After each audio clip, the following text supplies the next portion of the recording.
I think I saw the best thing ever. I've not seen video of this, but I've seen a written news article and pictures. I got to find time to find some video of this, but I think I've seen the best thing ever. Let me repeat that. I have seen the best thing ever. Notice I said, I have seen. You can also say, I saw the best thing ever. Do you know somebody? I gotta get. Hold on. Let me make a note of this. Somebody sent me a clip from the MJ Morning Show fan comment page, which it's unofficial. Somebody sent me a little clipping and emailed it to me. Right. From that MJ message board, which again, it's unofficial, where somebody is like correcting me on my grammar, and they are butchering the English language. It's I'll share this later on. It's like, what are you talking about? Because I have a pet peeve.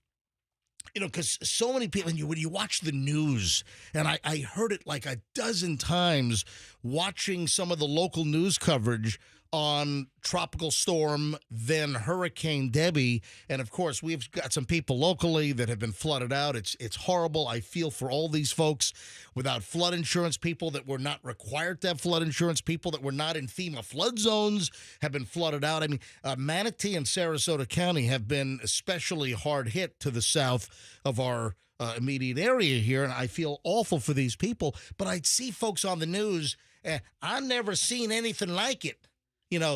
I never seen anything. That would be grammatically. I seen it. And somebody on the MJ comment board is trying to suggest that I seen it is grammatically correct. No, it's not. You have to use I have seen it. You can say I saw it. That drives me nuts. That one seems like people know how to properly say that one. People don't, because I see it all the time.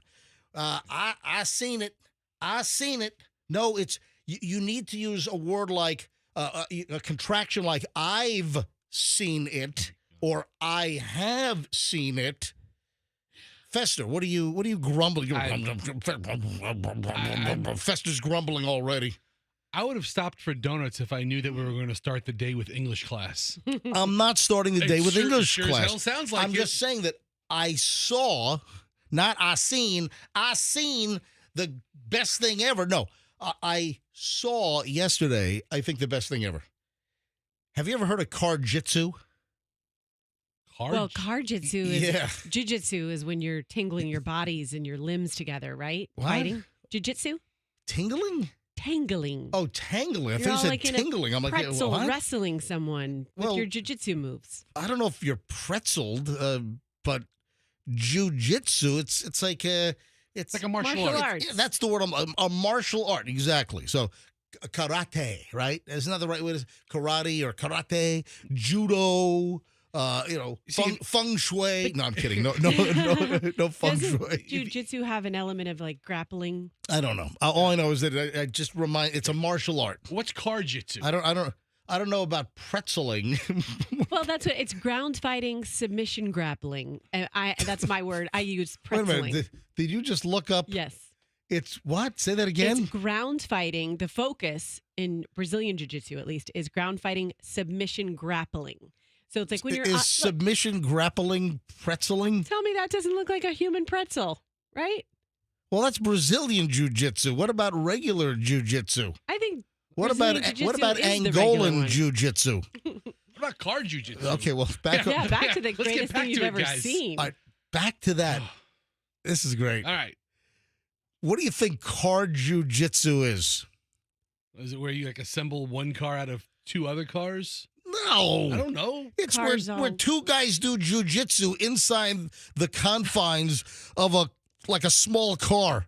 They're doing jiu-jitsu, a jiu-jitsu match. Two guys going out. I guess it could be two women also. But it's a fight. A fight inside like a medium-sized car. Listen to this. Inside the bizarre world of Carjitsu, the sport where seatbelt chokes and confined brawling drives fans wild. I saw this in the Post last night. Carjitsu, where professional brawlers battle one another inside the confined space of a sedan-size automobile, is the latest bizarre combat sport cruising its way to success, featuring fighters on four wheels permitted to use anything within the car to their advantage. So, what, you could rip the steering wheel off and clock them over the head with the damn thing? Like that? I mean, do they remove the backup mirror? Because that would be a weapon. No. Yeah, I would. What do you mean, the rear view mirror? Yeah, the rear view mirror. What yeah. the hell's a backup mirror? Yeah, the rear view mirror. The rear view mirror? Yeah. No one calls it a backup Okay, mirror. apologies to the auto heads out there. Tell you what, go to the parts department at your local car dealer, whatever the brand is, and go to the parts desk and say, "Yeah, I need a backup mirror." And he'll probably say, "You mean a rear view mirror?" What's the matter with you, dummy? You got, MJ. If this radio, I seen it. if this I radio, seen it. I seen it.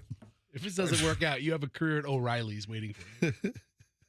Yeah, go to O'Reilly's. All right, Hey. so where does this happen? Is it like a sanctioned event? Can I go see this? Is it go to like the USF Sundome? How do I see this? You can use the seatbelt to choke out your opponent. So this sounds like all the fun of regular jiu-jitsu, but then with automotive props, and you have to have an element of contortionism that you're good at because you're in a confined space. Yeah. I mean, you could get the emergency brake if it's center console based where you Yes. pull it up. Mm-hmm. You could pull that up and then jam your opponent's butt right up the, or jam that right up their butt. A lot of places. You know? That's that. Yeah.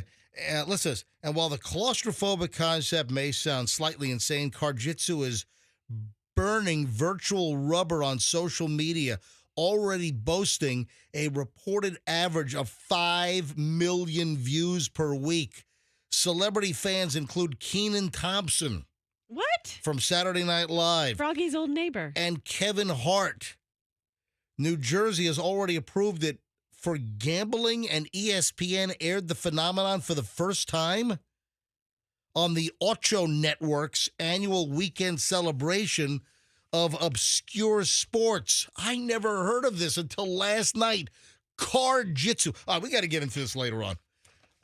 Maybe 7 o'clock hour, 8 o'clock hour. We gotta go to phones on this and see if anyone has either participated in Carjitsu or if we have any Carjitsu fans out there where you have a jiu-jitsu match inside a sedan, inside the cockpit of the car. Visually, it looks scary. Do you go from the front seat to the back seat Oh, sometimes? Probably. Yeah, my I mean the whole God. car is open. Holy crap.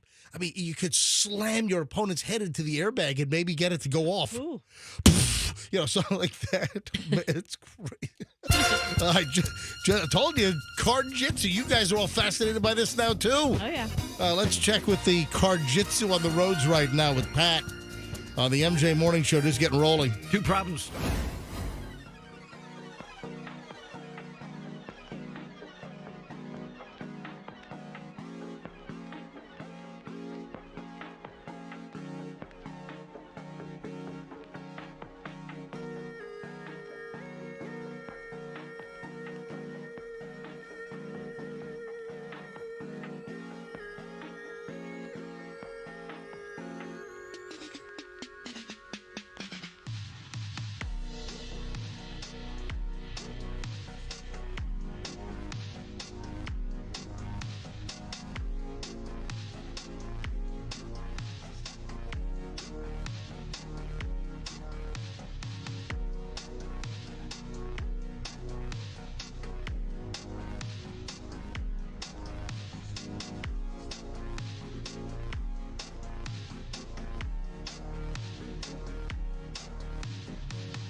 619. If you were just listening a moment ago, well, when I say a moment ago, I mean literally like a moment ago, because Crazy Little Thing Called Love by Queen is a 2-minute and 30-second song, so it was just a blinking. I wish all songs were 2 minutes and 30 seconds.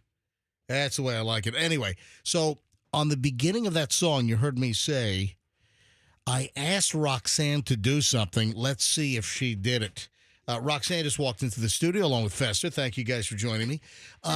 Roxanne, do you recall what I asked you to do that I might be following up on right now in the early portion of today's Wednesday broadcast?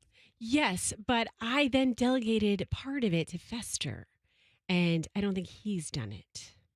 I have no idea what you guys are talking about. What are you talking about, Roxanne?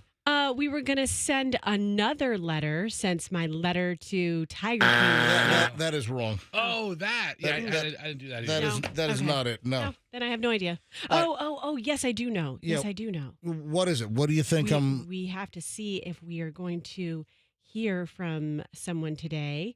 And why are you it's like you're grappling for words over here. Yes, No, yes, because I'm what time checking my email. What time do we have Kristen Carson from the Florida Department of Transportation booked for this morning? She did not respond to me yesterday. Oh, okay. So you have no response. No response. Mm-mm. I do have her number, though. Oh, So we you can have her cold call number. Yes. I You got have her number. cell number? Yes, I do. Well, there we go. All right. So I want to talk to somebody officially regarding the Howard Franklin northbound issue where on the Tampa side, the road got washed away and we're still down to 2 lanes. And that's called a traffic snarl during the busy times of the day. I did not take the Howard Franklin home yesterday. I decided to take the Gandy. Oh, by the way, I'm glad I took the Gandy because then I was close to the Walmart on Gandy. And I ran out of little halos or cuties, the little mandarins. Yeah. Yeah. So I stopped in. Man, I'll tell you what, Walmart has a great price on those right now, like $3.99 for the 3-pound bag. At other stores, it's like $6 or $7 for the same 3-pound bag. Oh, thank goodness So- for Hurricane Debbie. What? If the hurricane would never have washed out the bridge. That I wouldn't have taken the Gandy? Yeah. Well, so it's all Hurricane Well, Debbie's. I was out of mandarins anyway, and I do not. I refuse to pay. I will not pay the $5.99 or $6.99 that the mandarins are. Listen, I'll just say it at Publix. Publix, those it's just too high. So I just got a 3-pound bag. Actually, I bought 3 3-pound bags because I go through those things like Pez or like Skittles. Yeah, I love those little mandarins. And yeah, the 3-pound bag. And right now, we don't have the California-grown mandarins. It's not the time of the year. So they're bringing in the South American mandarins, and these are Peruvian, and they were good. They were sweet and delicious. Yes. And actually, I had 2 different sizes. The same brand. It wasn't a Halos or a Cuties. It was some like off-brand, but I don't care. So one of the mandarins bag had like kind of big ones.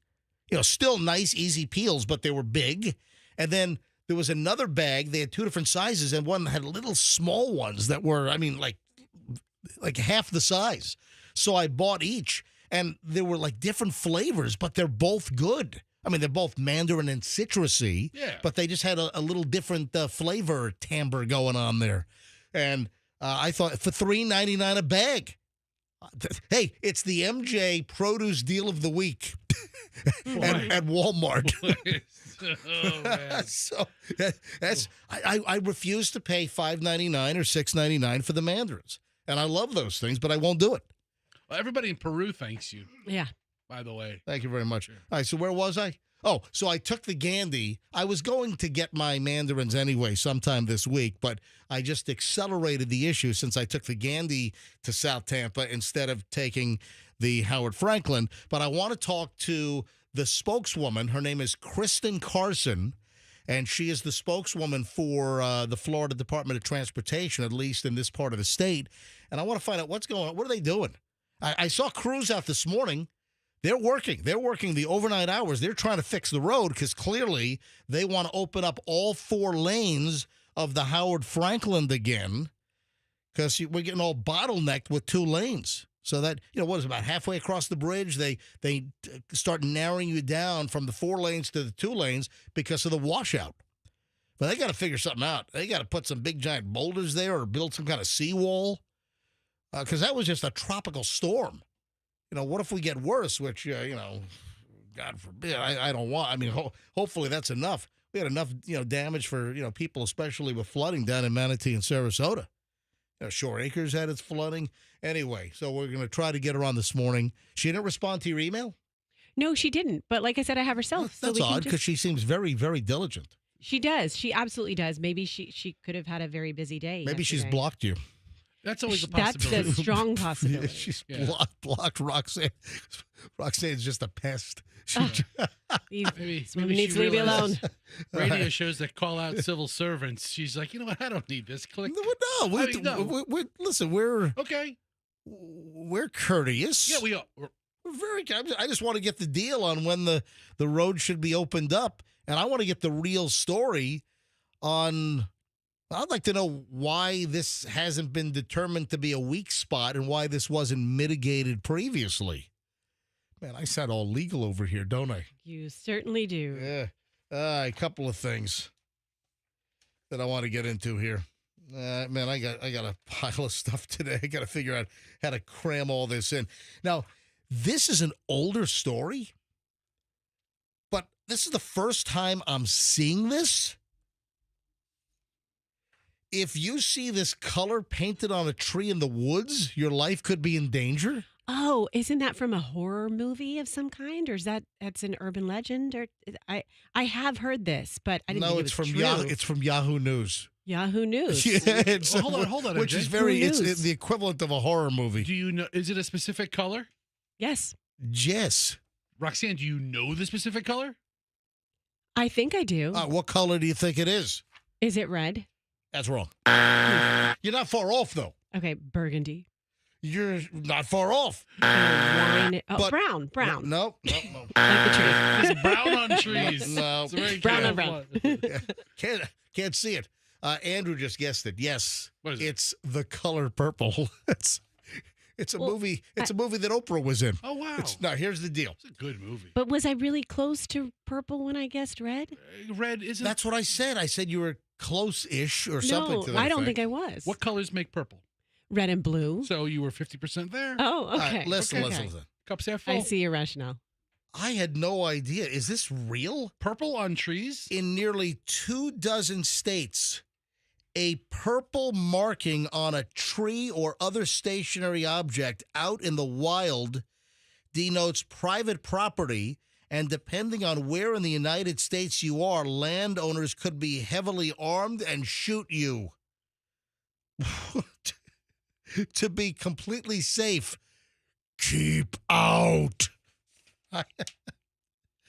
It's a territory marking tactic, apparently. These are considered acceptable behavior, a substitute for actual signage. So if you put purple markings on trees out in the woods or the wild, that in some states a purple splotch or a line or a blob is the equivalent of no trespassing. I remember when I was a kid and I went to summer camp up in New York State, up in Bethel, New York, which my summer camp, as I've said in the past, was like just a mile down the road from Woodstock. And not Woodstock, New York, because Woodstock was not in Woodstock, New York. Woodstock in the summer of '69, the huge hippie, concert jam in the mud and the rain and all that stuff. That was in Bethel, New York, and that's where my summer camp, Camp Ranger, was that I started going to when I was 7 years old. And I remember, and I was fascinated by this as a kid, there used to be posted no trespassing signs, trespassers shot.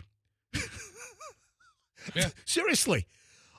On the side, and I remember I was 7 years old. I was fascinated by this. And also, posted, no trespassing, no hunting. And these signs were like, we used to go on nature hikes. Well, I'm sure as hell glad that we weren't shot as kids because I'm pretty sure that we were on property that said posted no trespassing. Trespassers shot. Jeez. Yeah. Bethelm's near Cooperstown, right? Bethel is nowhere near Cooperstown. It's not? No. So I found a website, farmprogress.com. Yeah. Not that I don't believe you, but it goes into a whole thing about how purple painted tree trunks or purple signage or purple posts on hiking trails means private property. For over 25 years in Missouri, it's been legal grounds for marking your land and to prevent unwanted trespassing. Andrew, hold on. Andrew is chiming in and saying that Florida accepts purple as marking, right? Yes, according to Florida State Senate. There you go. Look at that. Some states use orange, red, or blue, but many, including Florida, Texas, Alabama, and South Carolina, opt for the more universal purple. So if you see purple markings on trees or out in the woods, you're on private property, and it's a warning, and they're saying that the homeowner or the landowner could be heavily armed, and you could be in danger. Yeah, Andrew. Yeah, it says on the Florida State Senate website, posted land is land upon which signs are placed as provided in subparagraph blah, blah, blah. No trespassing notice is painted as provided in another or identifying purple paint Are marks. you speaking English in there? He's reading a very legalese document. I'm sorry, A go ahead. laborious document. Or identifying purple paint marks are placed as provided in subparagraph 3. Okay. So in Thank you. Florida law. Thank you, Senator. Thank you, Senator. Thank you, Hey, Senator. I can get you a job at the Kemp Law Group. You know what? Accident or fall, you call Kemp Law. Ooh, Yeah. Kemp and Andrew. Yeah. In states with purple paint laws, the size of the markings and distance between them are regulated to be about 8 inches long and 1 to 2 inches wide and about 3 to 5 feet from the ground. Wow. Yeah, right in your line of sight. There is concern, though, that not everyone knows what purple markings mean. See, this is why you come to the MJ Morning Show for life-saving, injury-abetting information like this. The advantage to signage is that anyone who is walking by a boundary can easily read that there's a notice of private land and a boundary, but not everyone knows that the purple markings mean keep out. And if someone's heavily armed, that's also indicative of heavily armed. Oh, You that said dick. I did. Indicative. Indic of heavily armed. So on this post that I found off the University of North Carolina's agriculture page, it's called No Hunting Purple. No hunting purple. It's widely known Look at in the that. hunting community. Wow. Or you will be hunted. You learn something new every single day. Just like I learned this last night. I had no clue. I'm a very outdoorsy kind of guy. I'm a big camper. No, I'm kidding.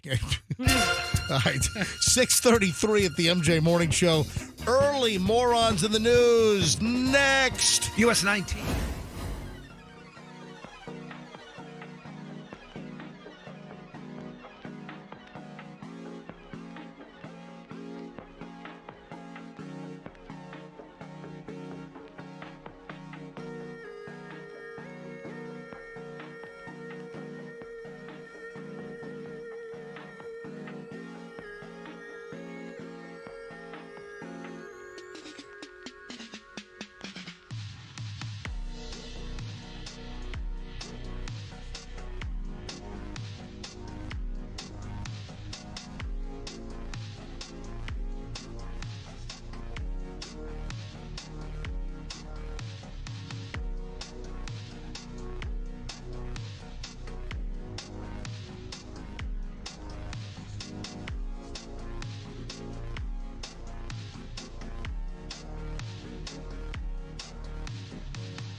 Ladies and gentlemen, the Morons have entered the building.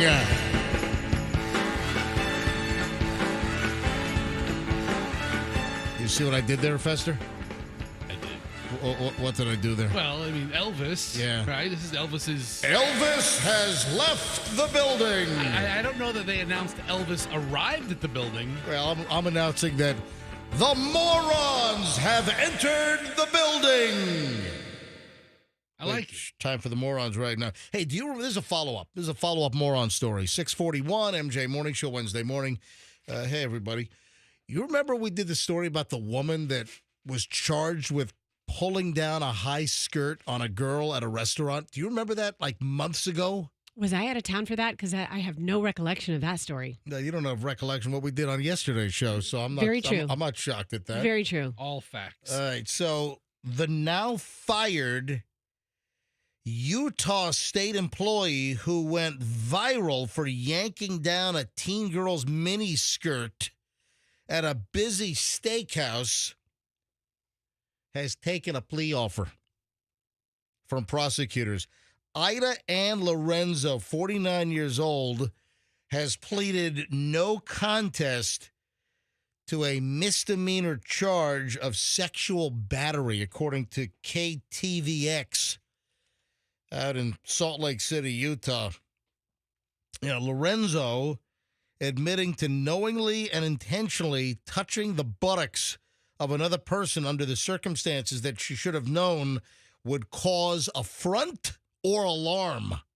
It's a legal speakage there. Yeah. Very legal. Yeah. Under the agreement, Lorenzo's plea will be held in abeyance for a year as long as she doesn't break any other laws. So that means that if she keeps her nose clean for the next year, that I guess the charges will be not as severe or dropped.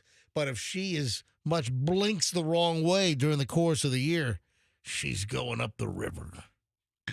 She's going to the shoe. She looks a little kooky. I'm looking at photos of her right now. I mean, you don't remember the story?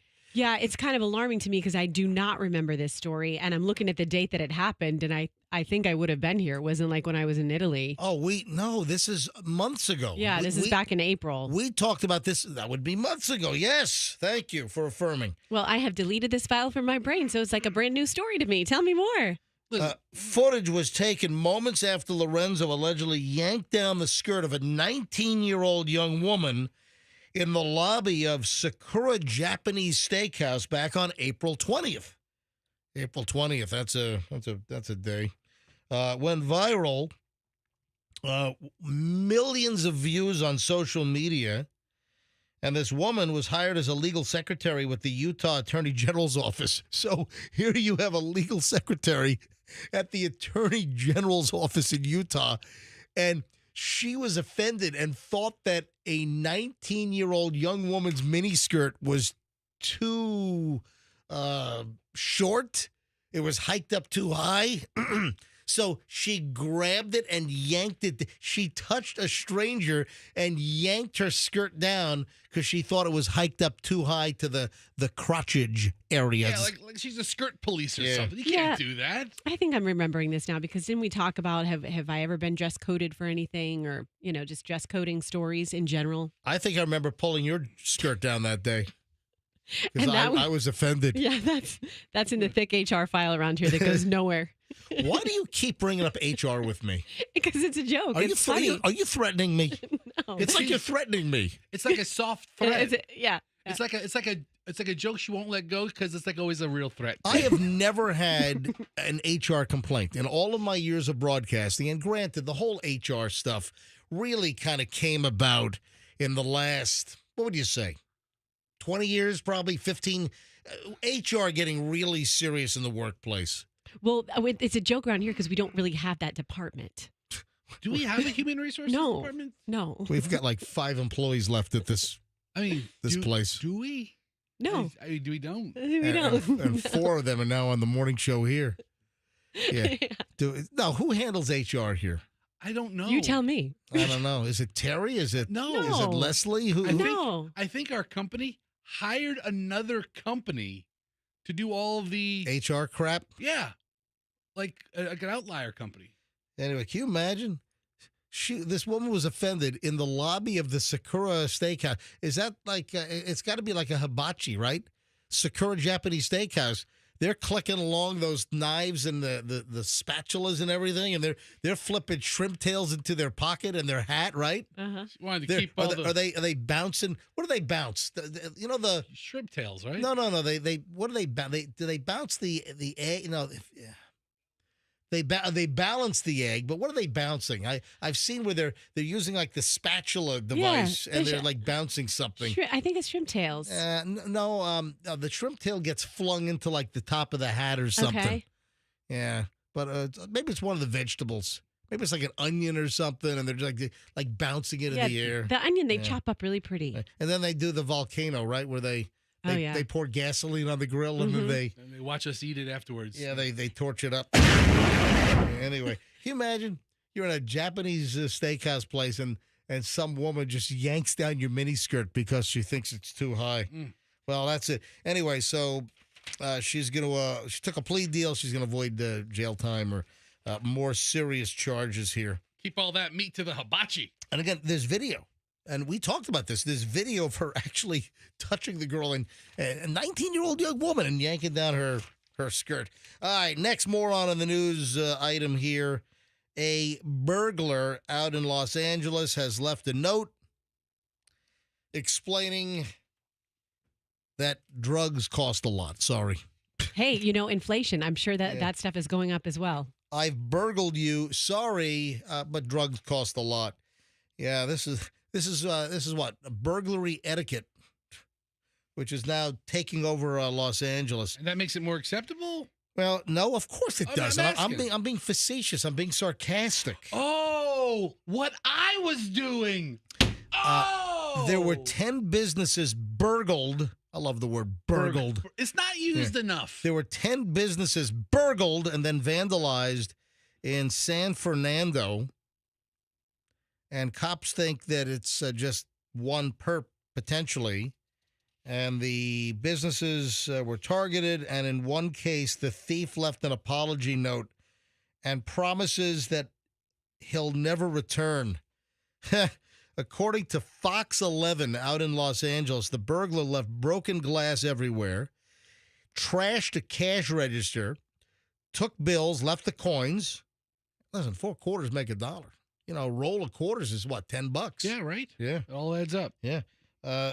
Anyway, a bunch of these burglaries, and in one of the places, the burglar left a note that said, "Sorry, need money for drugs, won't come back." And then there's something else scribbled on here. So isn't that some lovely burglar etiquette there, leaving an apology note to your victims? At least they have closure. Yeah. All right. Well, there you go. A little early dose of morons in the news here on the MJ Morning Show on Q105. Hey, I've got more morons, which are pretty damn good, but I'll sprinkle those into the course of the program, so stand by. Hey, I want to give you a tip here to make your next event.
to Wednesday morning. Welcome to hour number 2. This is the famous 7 o'clock hour, where at about 7:25, just minutes from now, around 7:25 every morning, we start an hour and 20 minutes of non-stop MJ. Got a dilemma on the show apparently we got to address later on. I've got a very interesting question that I want to address. I witnessed also something yesterday while doing a 5-mile walk. I did a 5-miler yesterday, and this was later in the day. This is, rad quitting time. This was about 5:15, 5:30, and I witnessed something in the neighborhood. A particular worker, a trade, if you will, where I witnessed something, and I want to tell the story and maybe go to phones on this. Right or wrong, concerned or not concerned. So hang on. That's coming up in the next segment. That'll be part of the hour and 20 minutes of nonstop MJ. All right. I was not aware of this. I don't know how this story slipped by, but I saw this yesterday and it kind of fascinated me. This happened in May of 2018. That was a while ago. Yeah, I'm a little late to the story. No, but I read something yesterday that was recapping. It's a current story that was talking about something that happened on May 19th of 2018. I'm like, whoa, wow. And it has to do with something that everyone dreams about or has at least thought about. Now, I haven't gotten any of these in months and months and months. Any idea with my little hint, my little clue there? Could you define dreams about? You mean dreams about goes to bed and closes their eyes? Hey, real quick. Speaking of eyes. Yes. You just put your little magical eye whitener drops in. Oh, wow. Your eyes are working.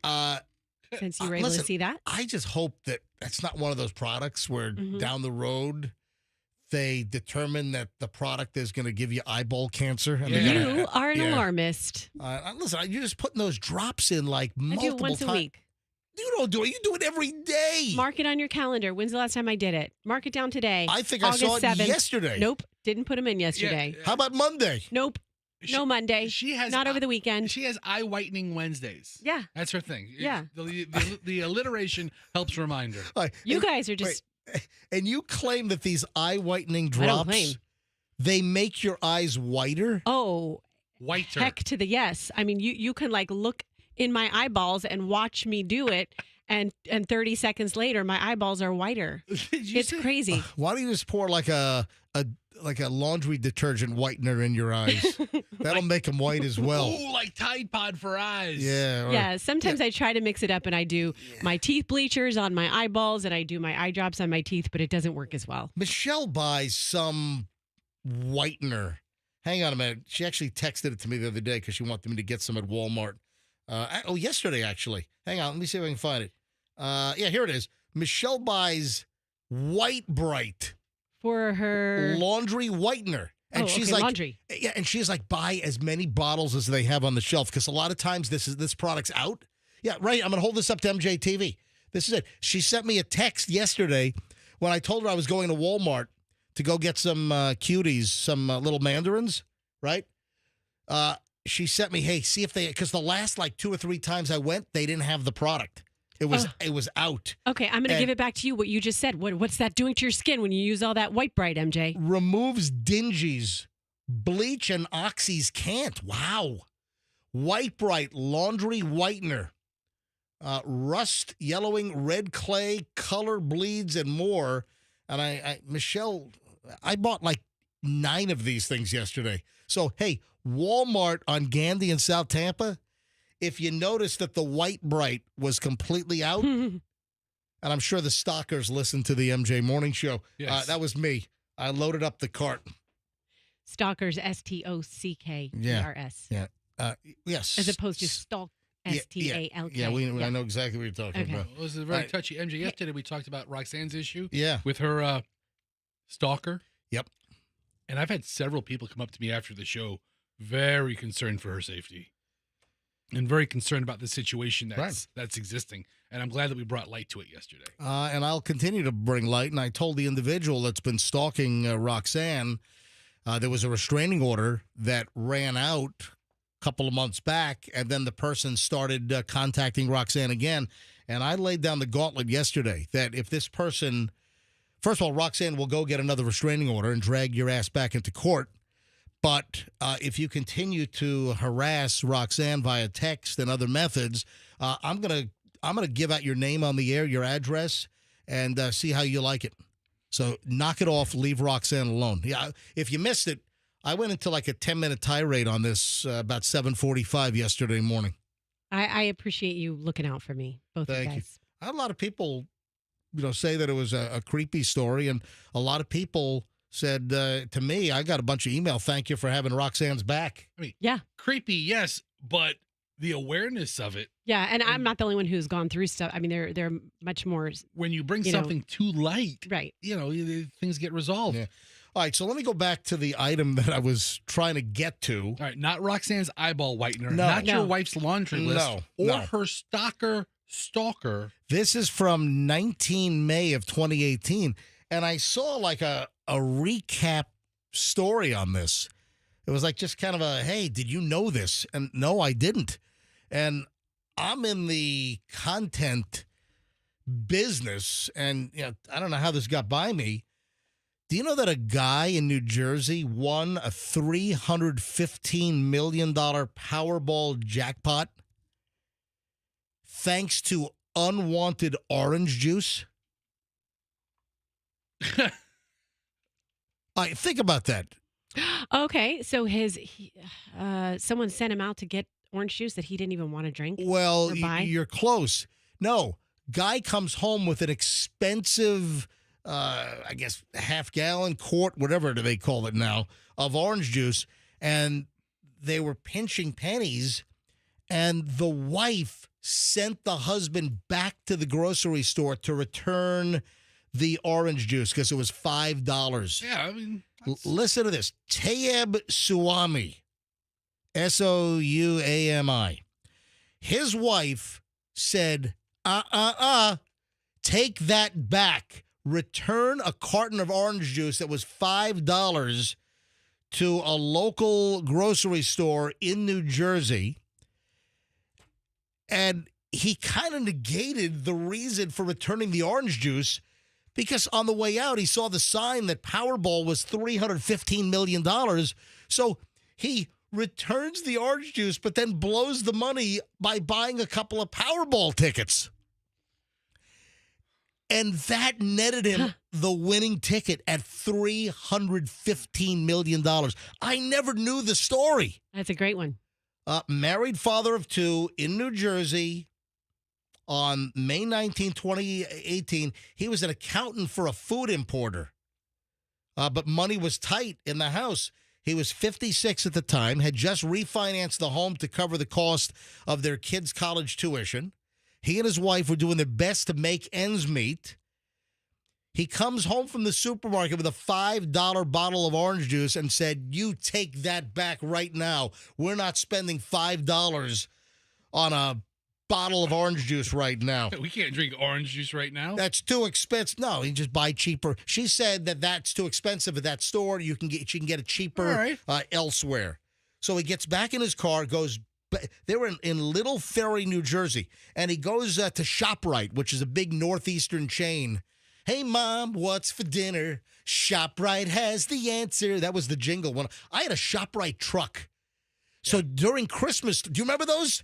Yeah. Yeah, because, Fessy, you're from Long Island, right. And I grew up in Nanuet, Rockland County until I was 11 years old.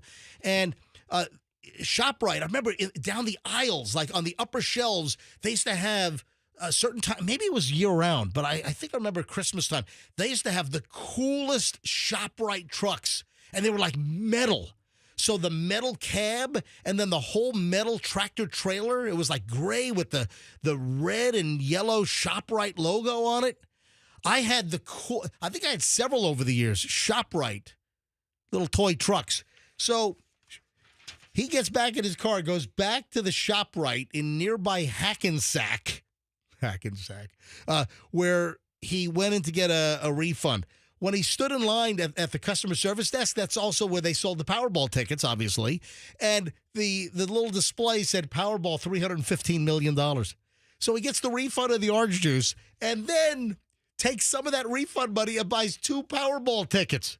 So that really negated the reason he went to the store to get money back. And he ends up spending some of that money on Powerball tickets, which anyone will tell you is like really the worst gamble you can take. I mean, the odds of Powerball are what? Like 1 in 295 million? He was obviously doing it to spite his wife because he got a lecture when he came home with $5 orange juice, and he didn't want to go back. And then he gets the money back for the juice and then decides to buy 2 Powerball tickets, which defeated the whole purpose of the wife sending him back to the store to collect the $5. And for whatever reason, he did it.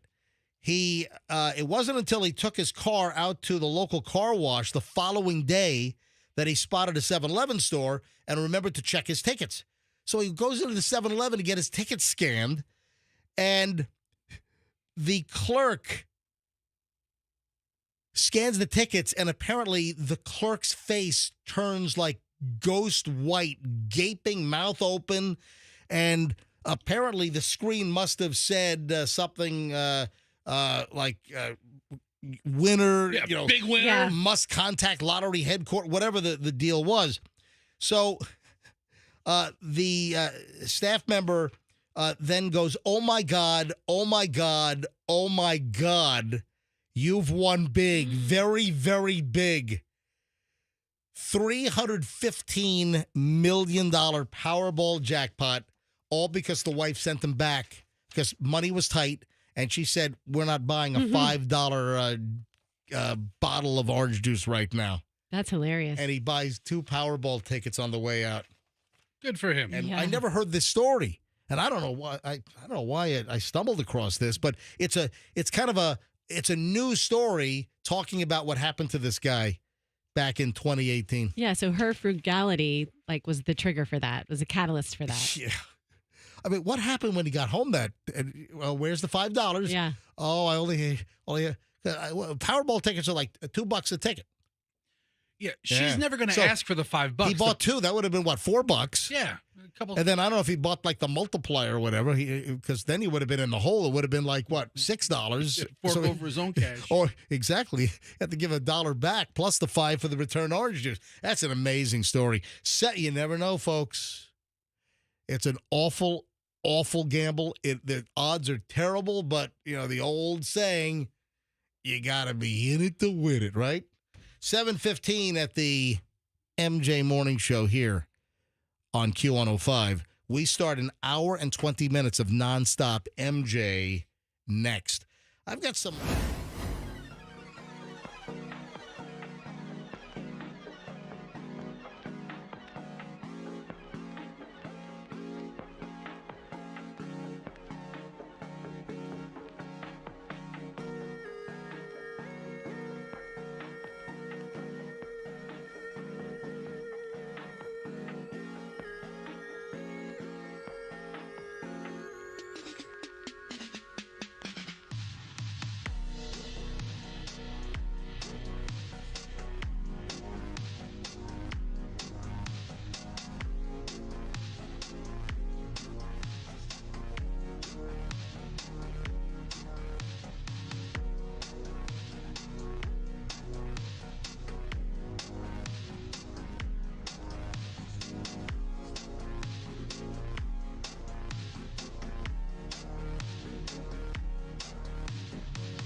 MJ Morning Show on Q105. MJ, Fester, and Roxanne. Andrew in the booth.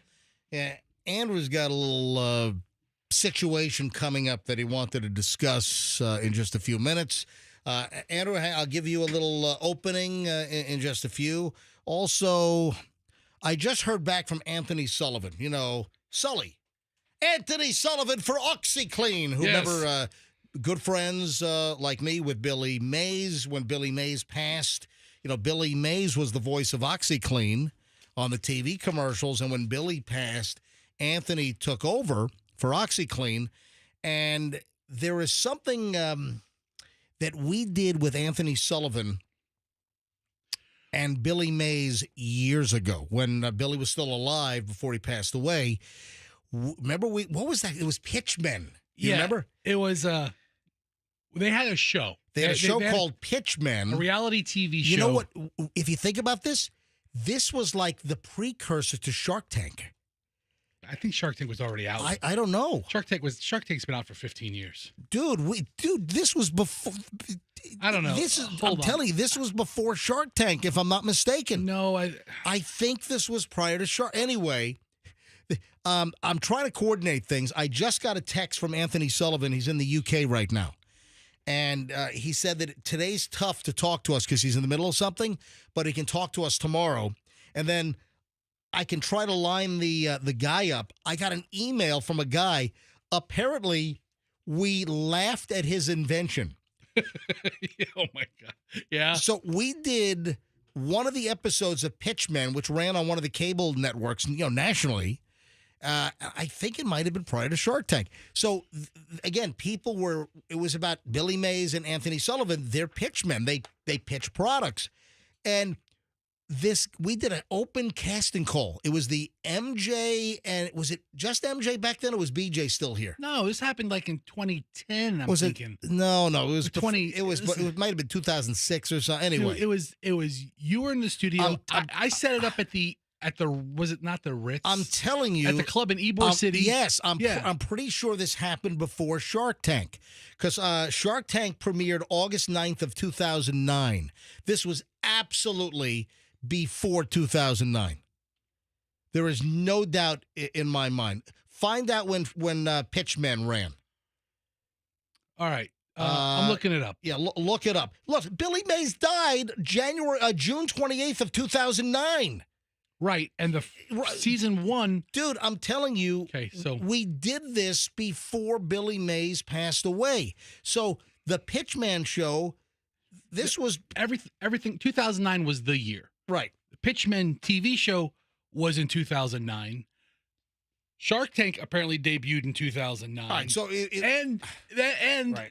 Billy dies at the end of 2009, and somewhere in that that's not necessarily relevant. What's relevant here is that we did an open casting call where they built the MJ Morning Show into one of the episodes of Pitchmen, and we solicited people with inventions to come down to the TV shoot at a club in Ybor, and we had a ton of people that were pitching products. And one of the products that was pitched was a TV remote sanitizer for like hotels, motels, because TV remotes are filthy. Apparently, everyone laughed at this guy's invention. I get an email from this guy because we talked about how the hair dryers are disgusting in hotel rooms. Right. Not just the TV remotes. You know, we talked about how pilots and flight attendants, they bring Ziploc baggies with them, and they put the remotes in baggies so they don't touch the remotes. But the story we had yesterday on the show was that hair dryers are filthy. You turn on a hair dryer in a hotel or a motel room, one of the ones they provide for you, and they haven't been cleaned. There's all kinds of stranger scalp skin all jammed in these. I mean, they're just nasty. And then I also brought up how bad the remotes are. And this guy drops me an email. Over 15 years ago, MJ did an event at a theater in Tampa with Anthony Sullivan. It was before Shark Tank. He even writes this in the email when Anthony was doing the Pitchmen show. We were one of the contestants, and apparently it was rejected. Did they make it to the final round? Because I remember we had like a bunch of people there. I hear it. Listen, We were one of the few winners with our clean remote products. We're located in Tampa and appeared the next day for the finals at the radio studio. Thankfully, we could not make a deal with Anthony because we've gone on to sell 21 million clean remotes, which we manufacture for hotels and healthcare. Good for them. 21 million, so they couldn't put a deal together. And I guess I thought we laughed at it, or for whatever reason, Anthony Sullivan and the team, they rejected the idea to get into business to pitch their product. And he says, well, thank God, because we ended up selling 21 million of these things, and we kept it all for ourselves. So I sent a text to Anthony. Hey, dude, can you come on? I got to share this email. So Anthony says he can come on tomorrow, and then I'll try to coordinate this guy. His name is Michael Monsky, the president of New Remotes Incorporated, right here in the Tampa Bay area. So maybe I'll try to do a conference call with them. Yeah. So here's the episode, MJ. It was season 2. Billy had already passed. Yeah. Oh, okay. So season 2. Billy already. Right. But their show started, I believe, before Shark Tank, or is right around the same time. Okay. Wasn't like it was a wasn't like it was a ripoff. So of here's Shark you. Tank. Yeah. On the show. There's me. Look Look how good I look. Look at this. Sometimes Sully has to field a lot of pitches before finding his next potential home run. Hi, it's MJ. Good morning. Right now, 71 at the MJ Morning Show. There's never a day that goes by when I'm not looking for my next product, because at the end of the day, I'm only as good as my last trick. So. Oh wow! All right, so we're gonna try to dive into this much later, or tomorrow. Season 2, episode 2. I think it's called Heart Wrench. Yeah, what I'm trying to say is, I want to dive into this in more detail, and it'll probably be tomorrow's show. That's what the hell I'm trying to say. We need to talk to Anthony. Yeah. Yes. So and try to get this guy on. 21 million sold. Holy schnit! That's amazing. Hey, what Queen song? Let me ask you a question here. Fat Bottom Girl. Under Pressure. Guys, let me spit it out, please. What Queen song is scientifically proven to be a perfect kid song? Yeah, Fat Bottom Girls is it. Dude, Tie your mother down. Yeah. So Queen has songs that I really love, or songs that irritate the hell out of me. I don't have any songs by Queen that irritate me. Yeah, Queen is one of my favorite bands of all time. Yeah, mine too. Freddie Mercury, one of the best voices. Like, for me, like some of the best voices ever are like Neil Diamond, Freddie Mercury. It's incredible. Yeah. Okay. Adele, obviously, Celine Dion. But is it like We Will Rock You? Yeah, that's what I was, no. Mm-mm. Okay. Another One Bites the Dust. There's a scientific formula. Would that be a good kid song? Another One Bites the Dust. That's what I mean. I like it. It's catchy. And then you have to explain to your kids, what does that mean? How Bites the dust. How about Queen's song, I Will Murder Your Family and Hack Them Up into Small Pieces? Is that a good kid song by That's a Queen great as kid well? song. It's That's your category of It's good a kid really songs. deep cut. That was the B-side of It's a Kind of Magic, which was also kind of a minor hit anyway. Yeah. All right. Oh. So there's a scientific formula for the perfect kids song, and it shares BPM, which is beats per minute. Okay. Boom, boom, boom, boom. And chord structure. Dr. Michael Bonshore, who's a music psychology professor at a UK university, University of Sheffield, analyzed dozens of children's classics, and he concluded that the ideal kids song should land between 60 to 120 beats per minute. It's quite a spread. It's twice the tempo. Listen, have a marching or swaying rhythm and feature repetitive rhyming lyrics along with a major key which has a bright and upbeat feel. Ooh, I think I know it. So the steady 2/4 in a bar lends itself to walking, dancing, or swaying, which can help develop motor skills and coordination in kidlets. And there are a number of songs that follow this mix. One of them is Beyonce's All the Single Ladies. I'm trying to think what songs. Andrew, bring up some Beyonce. Now, Yeah. mine is specifically, my question is about which Queen song, but let me know when you have all the single ladies, all the single ladies. Hey. So that hits it. That hits like all of the buttons that need to be hit. That's on Hadley's playlist. She loves that song. Oh, really? Yeah, she loves that. Hadley is what, 12? Yeah, I think so. Yeah. So there are 2 Queen songs. I'm going to guess. What do you think one of them is? I think I got it. Okay. We are the champions. Is that it? It's kind of sing-songy and whatever you just Repetitive? described, Yeah. repetitive. Yeah. Is that it? Yeah, I mean, I'm actually running out of Queen songs. I know they have quite a few, but Quite a few. that's why I picked that one. Unless it plays from like 10 to 3. Yeah. Roxanne's Queen knowledge might be a little limited. It is not. It's not. It is not specifically, we are the champions. Does that really have a... That song, in reality, when Yeah. you really think about it, sucks. Just whining. Shut up, Freddie. Sing something upbeat. All right. This is one of the songs, and I want to see if you can guess the other one. And I like both of these. All right. Here it is. This is one of the Queen songs that made the list. Go. Hit it. No. We are the... Hold on. We Will Rock You. Remember, is your headphone working there? Can you hear me? You guys aren't Yeah, talking. but you didn't ask me for that. I just did. I did on the IFB. Oh, Yeah. Is it We Will Rock You? Yeah. So one of them, I'm having a communication issue with It's the with story, Andrew the in story of our lives. Yeah, really. All right, so All right. one of them's obviously All right. We Will Rock You. One of them is, yes, right here.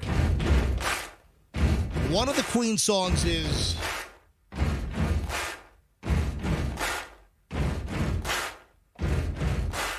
Buddy, you're a boy, make a big noise playing in the All right, now... We guessed that, didn't we? No.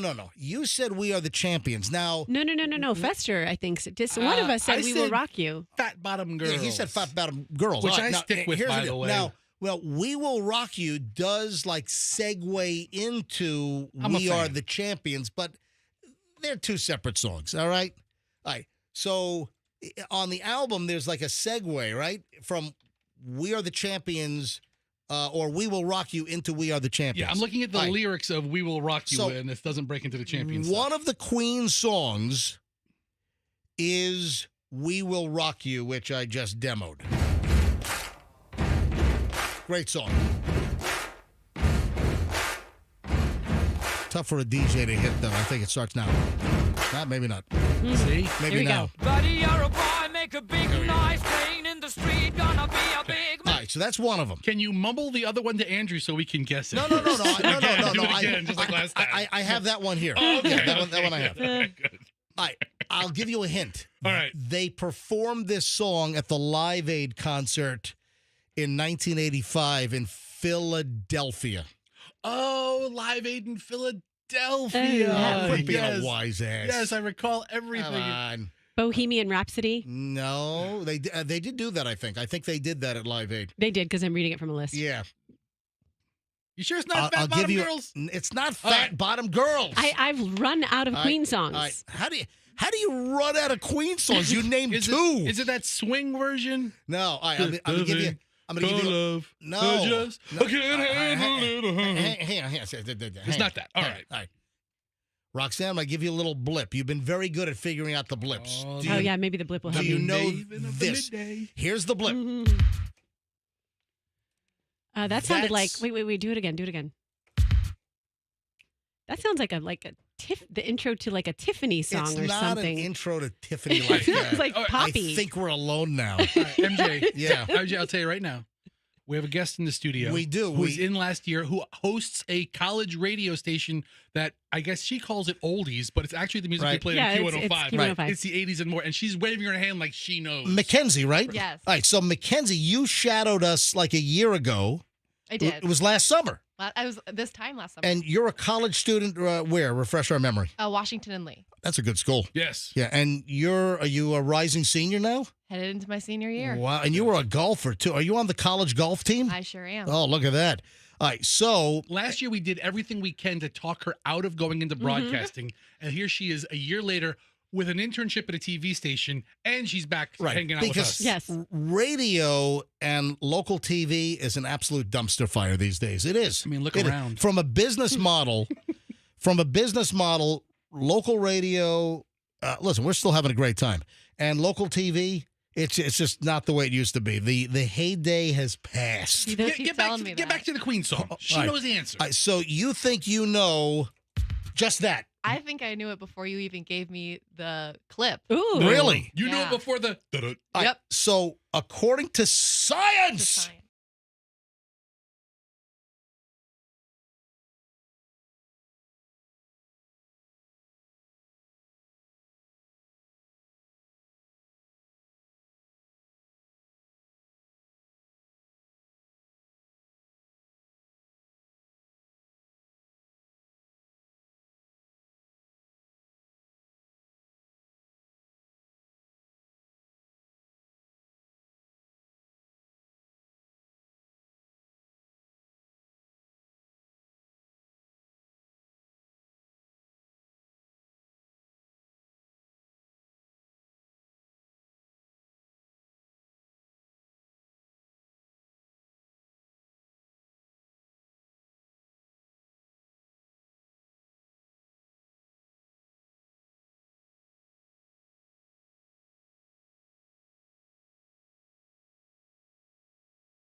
Who tells me wrote that song. So there you go. And then you have Beyonce queued up as well.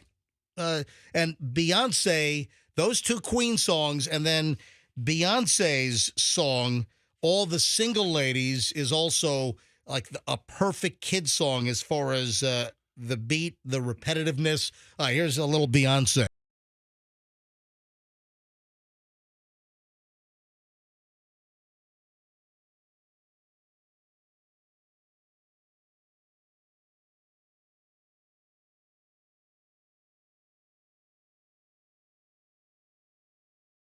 There you go. It's musical science. All right, hold on. Aren't there hundreds of songs that would fit in this category? No, only those three.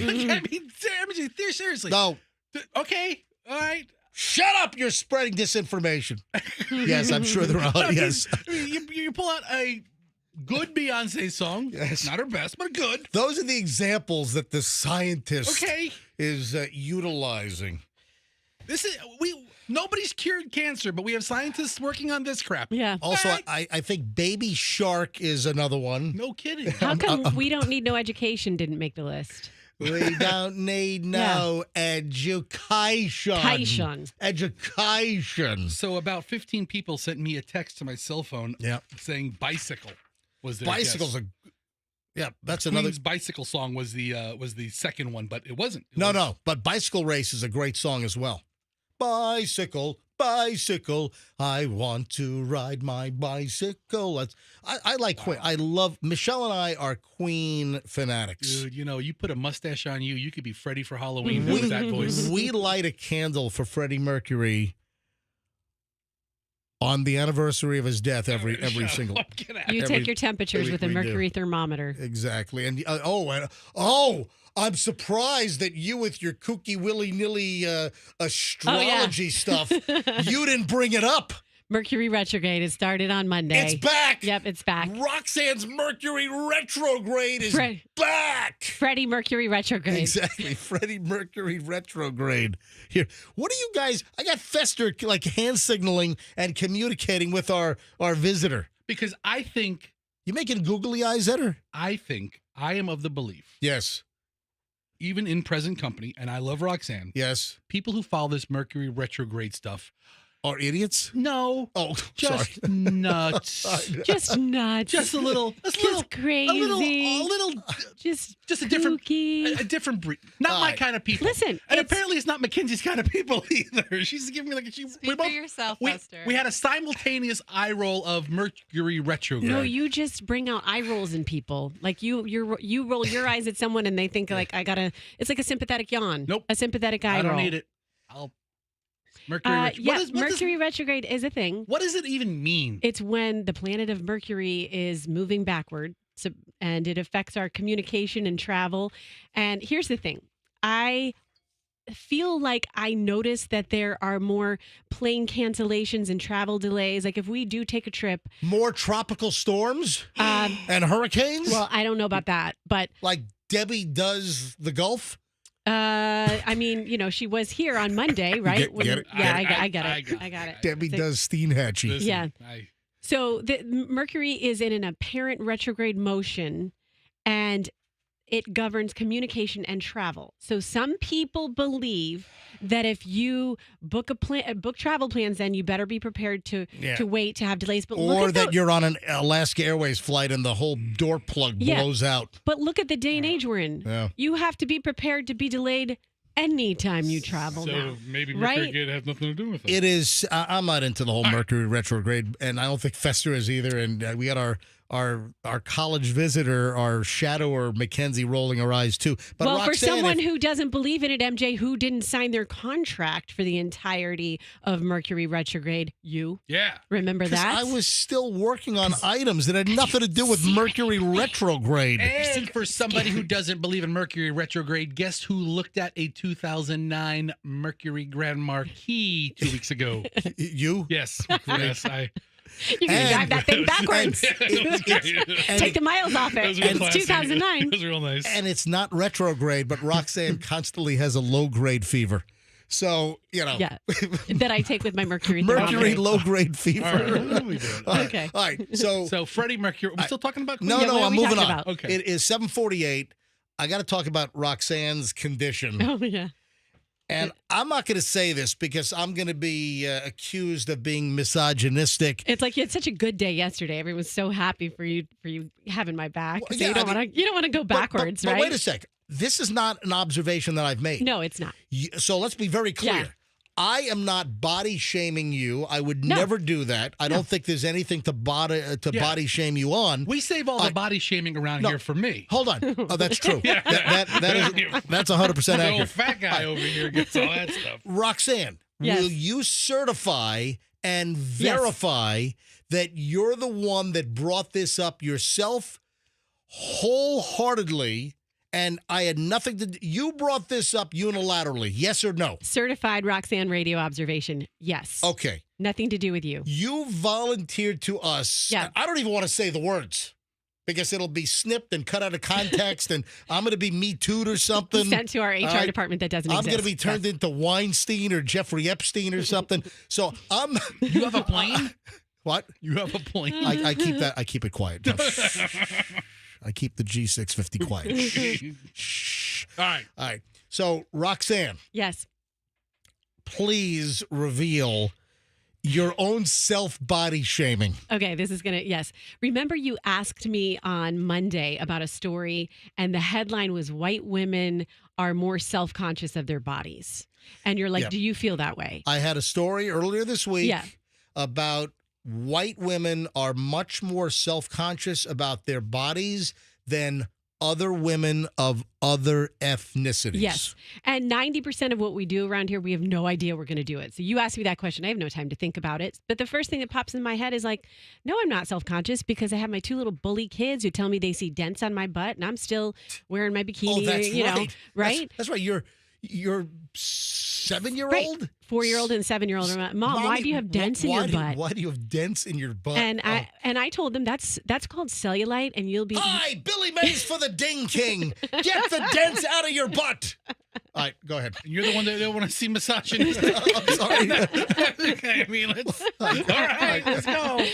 And, I tell them, oh, no, that's beautiful. You want to have this. So I'm thinking to myself, as I get older, the motherhood has humbled me and I'm a little less self-conscious about a lot of things. However, there's one body part I'm not saying I'm self-conscious about it as much as I am wanting to fix it, and I'm going to fix it today. And maybe if I can get in. So this is a self-conscious body issue. Is this like body dysmorphia? No, So because it's real. I'm not imagining things. You have this, and Yes. you're going to try to fix it today? If I can get in today, sometime this week, yes, I'm going to try to fix it because I just found out about this. What is well, hold on. You just found out about what? A potential way to fix it. I've never known of a way to fix it. A remedy. A remedy. All right, go ahead. So I have fat arms. I have fat mom arms. And I know how to position them. Hello, goodbye arms? Oh, hello, goodbye. And here's the thing. Hold your arm up. I do. Like, karmically, I deserve this because my mom used to drive. Karmically or comically? Karmically, I deserve fat arms. So, well, hold on. Let me see your arms. Fatarma.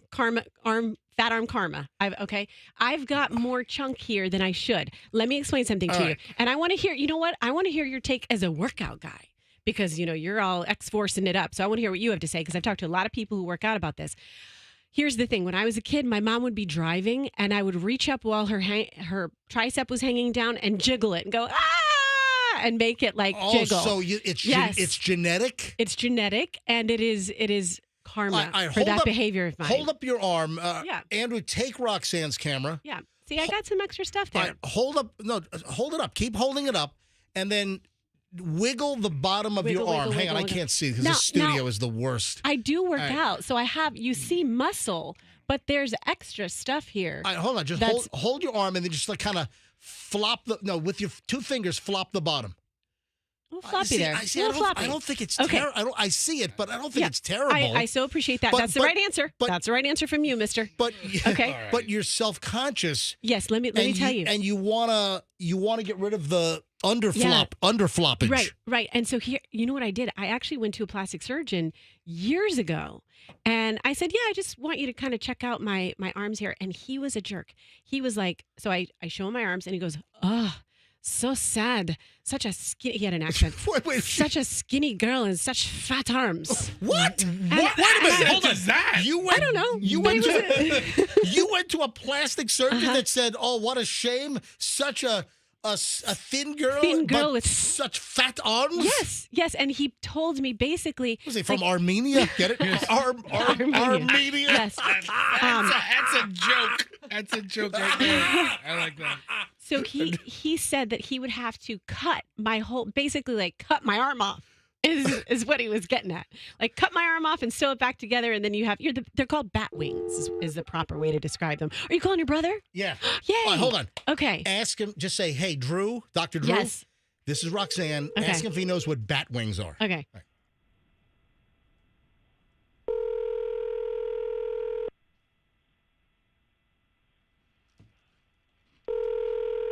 If he answers, might be an early surgery. Oh yeah. Yeah, you can put on speaker.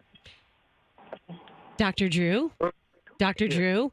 This is Roxanne from the MJ Morning Show. You're on the plastic surgeon hot seat. What are bat wings? I don't know. I'm in the middle of surgery. So, bat wings are ones that don't get interrupted while they're operating. All right, can we ask you a quick question? It's going to cost you. All right, so Roxanne is a thin. Tell them what a plastic surgeon said to you. Do the accent again. Okay, this plastic surgeon. I want two Zoji Rushi rice cookers. He said, "Oh, such a thin girl with such fat arms. So sad." And I'm like, I hate you. And I never went back to him. So Roxanne is thin. But Roxanne has, if she holds up her arm, she's got this under floppage. So she's got like a little bit of a hello, goodbye arm going on. Yeah. We call those bat wings. All right. So how do you fix Roxanne? Tell my brother quickly, because let him get back to surgery. But tell my brother quickly, you're going to see somebody that can potentially get rid of your bat wings? Yeah, I found this place on it's Pro Health. Right. South Dale Mabry. It's by your house, MJ. Yeah. And they spot reduce with ultrasound cavitation, tighten and reduce cellulite with high intensity light, and then lift with radio frequency. So I'm not expecting, slicing off my tricep, but with a three. I would say don't waste your money. Thank you, doctor. Yes. Listen. All right. So how do you do that? Is that a surgical procedure? Depends on how bad they are, but I usually use. She's looking like one of the dragons from House of the Dragon on HBO. I would have to see. I don't watch TV, but I would have to see. I would have to see what it looks like, but likely I would probably do some lipo contouring, and then do something called Renuvion or J plasma. It's a energy technology that goes under the skin and it heats the tissue. That's what this is. And it contracts it. No, it's not the same. This is a surgical procedure. That's a skin procedure. And I'll tell you what, Drew, let you get back to surgery. I'm going to have Roxanne send you a video, and we're going to flop her arms around so you can see what's going on, okay? All right. Wait a minute, who's laughing back there? The anesthesiologist. We got our whole team here. There's 5 people in here. Okay, all right. The patient, while she was asleep, started to laugh as well. Hey, they'll laugh at this. So my parents, they call me the bum in the family because I'm a radio morning guy, while the chosen son is a plastic surgeon. I'm the bum. Your folks are right. All right, Drew, we'll talk to you later. Look for the video of the floppy arms, all right? Is that surprising in any way? All right, good. All right, we'll talk to you later. Yeah. Bye. Thanks. Bye. You know what's so funny is I heard that laugh, and at first I thought it was coming from Drew, and I was like, oh my gosh, I'm the first person to elicit a laugh from this guy. He never laughs. He's just very serious all the time, sarcastic and dry. No, it's like his whole team is laughing at We're providing. We're morning surgery entertainment is what we are. But I am. I mean, I totally appreciate your brother, but I am going to try this because I want to. Okay, let me ask you this too, MJ. We'll see if it works if you want to. But I would trust what my brother says. I mean, he's a board certified, well known. Yes. He goes to conferences and speaks and presents he goes to papers and research all over the world. But that's a next level investment that I probably don't want to make right now, where this is more reasonable, more in my budget. But as a workout guy, what do you think I have to do to fix this? I'm not a workout guy. You talk about it all the time. Like, what would you say? Because I try to keep active and I do X-Force Body. Are you not learning anything there? I think you're learning stuff. I mean, my arms are in great shape. I've got, look at this. There is no floppage underneath my arm. There's nothing. And I'm walking 20 to 30 miles a week. And in fact, it was during a 5-mile walk yesterday that's going to bring up our next little dilemma here that I want to bring up. All right, so what's your final question? My final question is, what would you do, like in the gym, to fix this? Because you have all this experience. You know what? It seems that it's not muscle related. It just seems that you have genetically like saggy skin. Yeah. It's let me tell you what it's like. It's almost like you were on my 800-pound life, and you lost 700 pounds, and it's like the floppy skin. But to me, it doesn't look bad. But when you pointed it out, you can see it. It still doesn't look terrible. It's but now I can see it now that you have pointed it out. Right. Okay. And what I've heard as far as workout wise, I have to do more shoulders because I've been doing tricep, but that just kind of makes it bigger and exacerbates it. So I've got to do shoulders to pull them up. That's what I've been told. Well, I think you should give everything a shot. All right? I'm going to tell you what happens after I go to Pro Health. Give it a shot. And let me know what your listen, we'll be able to see if there are any results. Yeah. Mm-hmm. We'll do before and after. Okay. But it seems my brother is suggesting that it's more surgical as far as a remedy for you. Yeah. We'll see. Yes. All right. I have something that I saw yesterday. Fester, what is your look of, you've got like a look of disbelief here. No, I'm trying to think. Billy Crystal, when he was doing stand-up comedy. Right. I think he coined the phrase "hello, goodbye arms." Really? He was the one who came up with that? I think that's where I first heard it. I'm trying to find the old clip of him, and all right, hold on a second. I don't know if this is it, though, because this is him doing SNL. I thought it was like on all right, so this is Billy Crystal doing a monologue on SNL, after he left the show and he's now a guest? By the way, I'm very uncomfortable looking at him in tight freaking leather pants. You know what? I am, too. That's very uncomfortable. I mean, I don't think of Billy Crystal as a sex symbol. I don't think he should be arrested for wearing these tight leather pants. I met Billy Crystal once at a Yankee spring training game, and I told him I was a big fan. He goes, "You're a big everything." Did he really? Listen, I think he's a likable guy. Me too. I'm sure I've never met or run into Billy Crystal, but I'm guessing he's a nice guy. Yeah, he was here for Yankee spring training a dozen years ago. It's like, "Hey, Billy." He goes, Wait a "Hey, minute. how you doing?" You said I'm a big fan, and he's looked at you and said, "You're a big everything." I'm on the aisle, right? And he's walking up the aisle, and he's kind of, everybody's saying hi to him. He's like, "Hey, Billy, how are you? I'm a big fan." He goes, "You're a big everything," and he just keeps walking. All right. Anyway, all right. Do you think you have audio? I don't know. Here? I have to find all right, it. Just hit play. All right. Because he's my arm suddenly. Oh no, right? I look like a Ken doll naked. All right, this isn't it. Under my arm suddenly. All right, this is funny, but this talking isn't about something else. All right, moving along. All right. This is something that I saw in my neighborhood yesterday. This is going to be a listener participation segment here on the MJ Morning Show. Ooh. I'm doing my 5-mile walk yesterday. I typically do my 5-mile walks on Saturdays and Sundays. You walk more than most homeless people in this town. I just want to say that. Okay? I'm going to get a shopping cart. Seriously. I'm going to push that around instead of my weighted vest. People are like, so I'll shoot a video and post it up on my Instagram. Folks, my Instagram is always packed with stuff. If you don't follow me on Instagram, give me a follow. If you don't like me, then unfollow. Certified MJ Radio. So if you don't follow me and you're on IG, follow me on Instagram, Certified MJ Radio. Hey, College Shadow or Mackenzie, do you follow me on Instagram? I absolutely do. And is my content fairly decent? It's awesome. Thank you very much. You don't Look have at that. to lie. Glowing endorsement. All right. So people are asking me, "Hey, MJ, what are you afraid of? Why are you wearing a bulletproof vest when you walk?" It's not a bulletproof vest. I'm wearing an exercise training weighted vest. I'm wearing 20 pounds of excess weight because it gives me more weight and it is better for my training. It's like a type of resistance. I'm already getting used to the 20-pound weighted vest right now. Those plates are like, pfft. So I'm about to go up to 30 pounds very shortly and just put a couple of extra plates. Yes. And then after that, you'll see him carrying a dwarf around the neighborhood. Exactly. All right, so here's the deal. I'm doing my walk yesterday, and I want to go to phones on this. I'm walking in the neighborhood, and there is a lawn and garden crew that's parked on the side of the road. Are you talking about like a landscaper? Yeah, landscaper. Okay. Lawn and garden, a landscaper. It's, a gardener. I never heard him referred to as a lawn and garden crew. This is about... That's a section at Home Depot. This is about 5:30 last night. So I'm walking. This is South Tampa Beach Park area, and I'm walking. I'm about a mile from my house, right? And facing the wrong way on the street. So I'm walking toward, it's on my right. I'm walking toward the front end of this pickup truck. It's a big F-250, a Ford F-250. I'm sure they got it at Veterans Ford.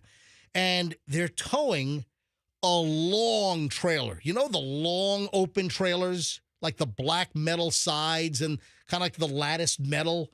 They have they have several lawnmowers on there. They have like a big, I don't know, you call it like a zero-turn riding mower. You'd have like the two arms on it. Yeah. They had a huge riding mower on there. Then they had other devices. They've got weed whackers, all edgers all over this thing. So you take a Ford F-250, which is heavy. Then you have a big trailer, which it looked like it was like a 20-foot trailer. This is an open trailer with all this lawn and garden stuff. They had a good-looking professional operation.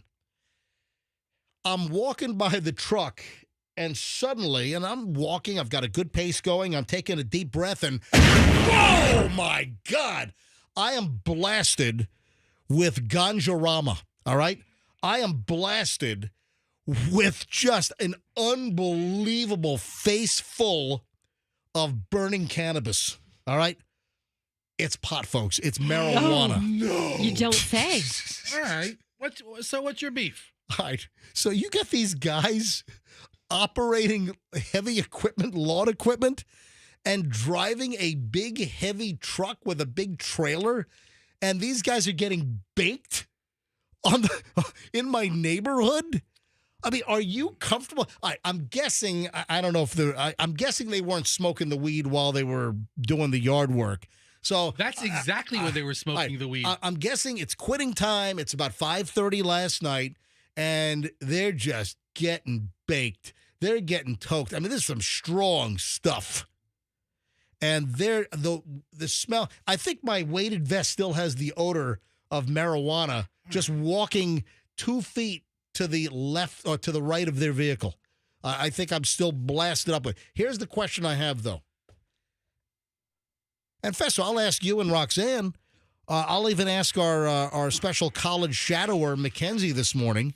Are you comfortable with them driving this heavy pickup truck with a big trailer with all this equipment? Are you comfortable being on the road next to these guys that are just getting stoned beyond belief?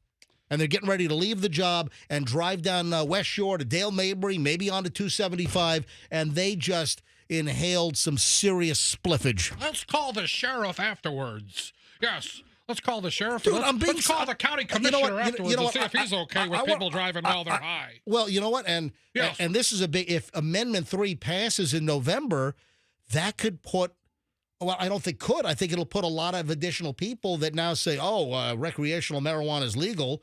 Now, there'll be provisions. Now, you're not supposed to be driving while stoned, but I would like to know, our listeners right now, this is an open question. Is it? Would you be concerned with the lawn guys driving a heavy F-250 pickup truck with a long trailer with all this equipment in it? Would you be concerned with them driving that vehicle down the road? Next to your family. Well, that's exactly. Yes. Why are you being a sarcastic wise ass? Because this is coming. I'm just asking a question. Does that concern you, yes or no? 800-990-1047. 800-990-1047. This is like Delilah's dilemma, okay? This is Delilah's diarrhea of the day, all right? Yes or no? 800-990-1047. Does this concern you? Yes or no? 800-990-1047. Well, it doesn't concern me because I always drive in the left lane to avoid the pot smokers in the right lane. They drive really slow. That's the other side. That's all you have to do. The potheads are the ones driving super slow. They're in the right lane. Just stay to the left. All right. Pass them by.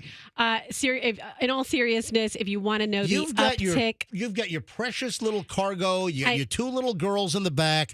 They're in their little ballerina outfits going to dance class. Okay, let's not paint these awful. Right. And you got three lawn guys that are stoned beyond belief. Dude. I don't want any impairment on the road. None. I will tell you this. Car accidents in Colorado have increased by 10% after legalization of marijuana, and that's pretty much consistent with other states. Deaths increased as well. I didn't Google that. Let me Google deaths. And that's true. Colorado, I believe, was the first state to legalize recreational marijuana, and there was an absolute uptick in traffic crashes and fatalities. All right, let's go to phone. Before I go to phones, Fester. Yes. You and your little sarcastic self, your thoughts? First of all, I don't appreciate you painting me with the wide brush of sarcasm. Second of all, I was recently traveling with some very precious cargo. I bought 3 of the rotisserie chickens from Sam's Club, and I placed them flat on my floorboard because it has like all that, chicken moisture. And if you make a sharp turn and that chicken tips, then you have chicken grease in your car. That chicken fat, liquid, molten chicken grease goes all over your carpet. I was driving exceptionally. But for you, you'd like that smell in your car perpetually. I want to be mad at. You know what? Those little dangly Christmas trees that you can get with all the different colors. Who the hell wants the black ice? Black ice. What? No way. You get Costco chicken fat flavored. I'd love it. Yeah. Yes or no? Of course you don't want impaired drivers on the road. Of course you don't. Listen, my question is, would you be concerned if you just saw a whole bunch of gardeners, lawn guys getting stoned beyond belief and then getting behind the wheel of a heavy pickup truck with a long trailer? If it's my house, no, because they're leaving. Bring up the call screener. Right, let's go to phones on this. So this is a question for you, the MJ Morning Show listener. 800-990-1047. Every line is jammed. Casey in Sarasota. Casey, you're on the MJ Morning Show. Hello. Good morning, Mr. MJ. Good morning, Miss Casey. You know, it's so funny to listen to you. You get so dramatic over the weed and Dave Portnoy, and it's just so funny. I love it. Well, Dave Portnoy is a total douchebag, but that, yeah. Yeah, okay, come on now. He's done so much for the American people and businesses, but let's stay Well, focused. he's also been accused by at least 4 women, but that's a whole different story. All right, so Casey, let's not get sidetracked by what do you think about the lawn guys getting toked? First of all, they're at work, they've showed up, and they're doing something organic. People are all about organic anymore. Weed's organic. Would you much rather them be hopped up on coffee or prescription medicine or alcohol? Listen, I would rather someone driving, 3 tons of heavy equipment be on coffee versus, a whole bunch of cents a million. I want you to know, boss, I went to the Circle K and I got the extra large cup of coffee this morning, so I don't know if I can handle this front end loader. All right, so Casey, hopped up on coffee is not the best argument. I'm guessing, Casey, call number 1, you are saying you have no problem with the lawn guys driving heavy equipment down the road completely stoned. You have no problem with that? Well, first of all, it's funny how you say completely stoned. You got to define that. I mean, someone that's completely stoned is not going to be out operating. All right, Casey, be honest with me. Did you, I'll let you finish, but be honest with me. Did you do a wake and bake already this morning? And very functional bowl, too. So, yes, you've already smoked pot this morning. Already ran 3 miles, had a very organic breakfast, and already at work. All right, but did you smoke pot before breakfast and running or after? Before. Okay, all right. That's what you call a functional person, okay? So, I don't know. And it's except for the pronunciation, but that's a whole different story. So listen, grammar's not her strong suit, but she makes a good point. All right, I'm sorry. I'll go back to school then and get a degree. Casey, we love you, Casey. Casey brings up a point, MJ. Whenever MJ associates anything like this, he associates his reference of people on marijuana is like a Cheech and Chong movie.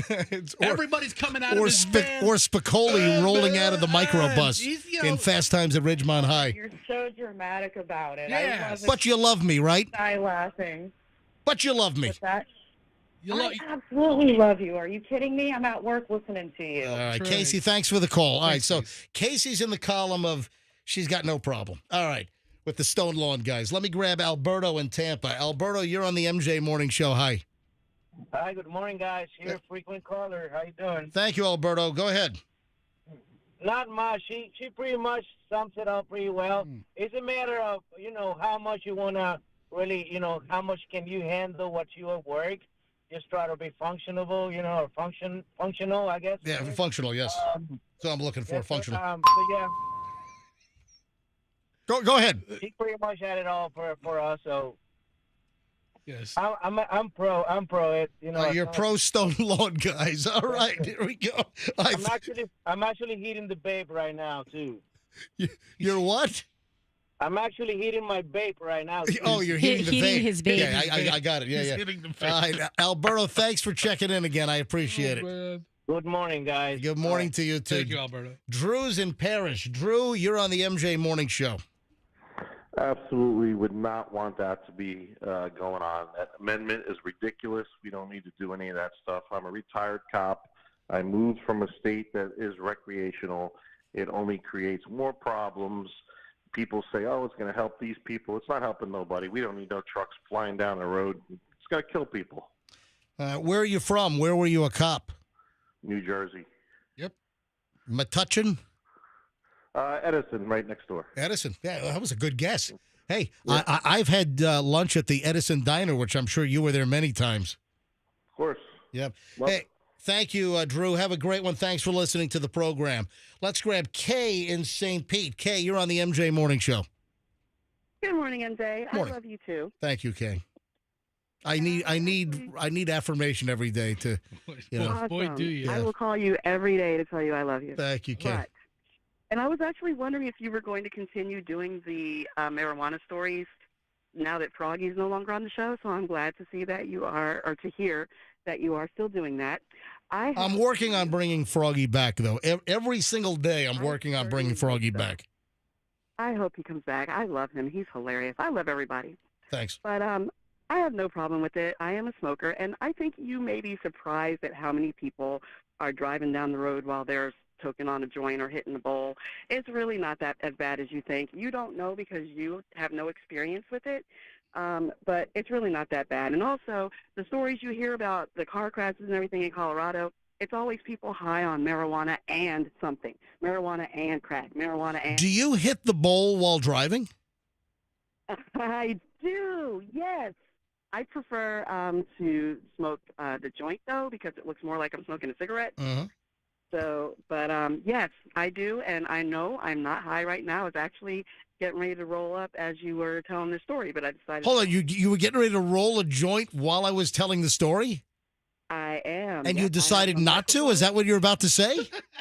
Well, I stopped because I wanted to call you. You put the joint down, picked up your so phone. The minute I hang up with you, you're going to continue to roll your joint? I am, and I'm going to smoke it. And then how soon before you get in your car? Oh, that's not going to be until later this afternoon. Okay. But I do smoke in the car, yeah. And, you know, it's kind of embarrassing because I pull up to the, like, McDonald's drive-thru, and sometimes they say, oh, I need to be there in the car with you. Oh, you open the window, and they're just getting a blast wave. Oh, my God. Yeah, those are your people. I'm loving it.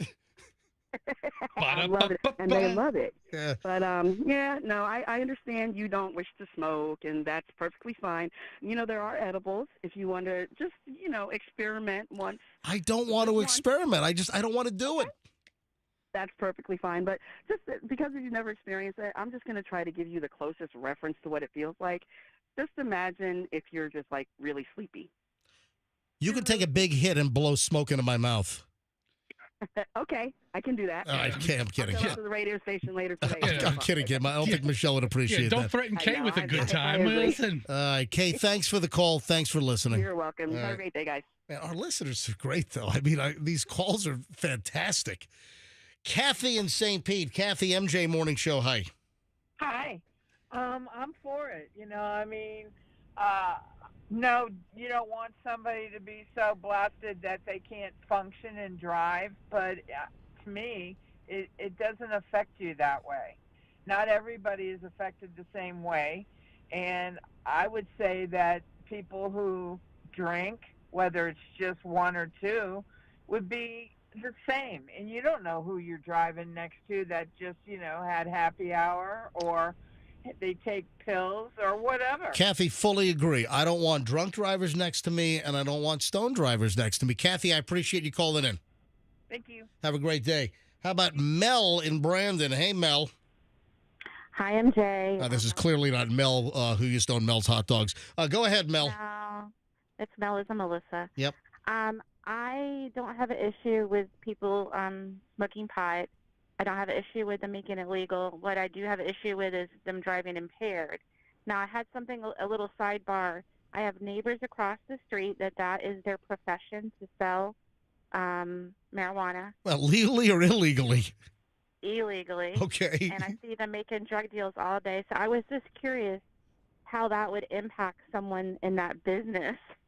Well, if marijuana recreationally is approved and voted into law for approved recreational marijuana with Amendment 3 coming up in November, I got to believe that legalized marijuana going to a store is going to hurt the street-level drug dealer.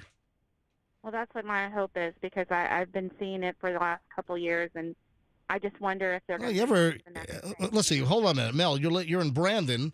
Have you ever called the Hillsborough County Sheriff's Office to say that your neighbor is dealing dope out of the house? My neighbors 2 doors down have done it repeatedly. They're retired, so they have time to do it. I work, and they basically won't. They don't want to deal with it. I even have a nephew who's a Hillsborough County Sheriff, and I keep... That doesn't make sense, because the Hillsborough County Sheriff's Office is very, very active with illegal drugs. Listen, I've ridden along hundreds of times, it seems, and they are very active on getting illegal drugs off the street.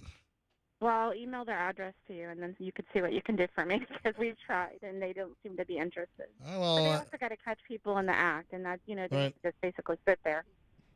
All right. Thank you, Mel. I appreciate you calling. Thanks, MJ. You All bet. right. Oh, look at this. We got Jimmy and Brandon. Jimmy's a lawn guy. Jimmy, you're very qualified to check in on this matter. Yeah, that's me, MJ. So let's just start with nobody should be smoking weed while they're driving.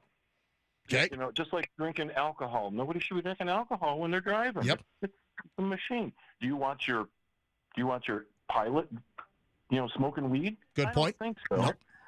So, and I'm always out and about, and a lot of times my windows are open, and I can smell weed everywhere, and I'm like, man, and I've been hit by them.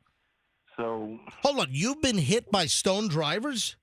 Yeah, you make a long story short, I was going through an intersection, and the kid missed his green arrow, so he veered right, cut everybody off, skidded to a stop, and then decided I'll sit here until traffic clears, and I'll make a U-turn and skippy-doo the way I was going. And I, being myself, I was like, well, let's see, the rules have changed, so I'll just go around this guy. And I mean 2 miles an hour. We looked down, and I'm like, did he drop his joint? What's going on in there? Sure enough, as soon as we got past him, we hear, "Wah!" And he got between the truck and trailer, and we just mowed right over him at like 5 miles an hour. You know, it wasn't high speed, but yeah, I didn't know what it hit, so I just gave it a little bit more gas, and I looked in my mirror, and my trailer's going,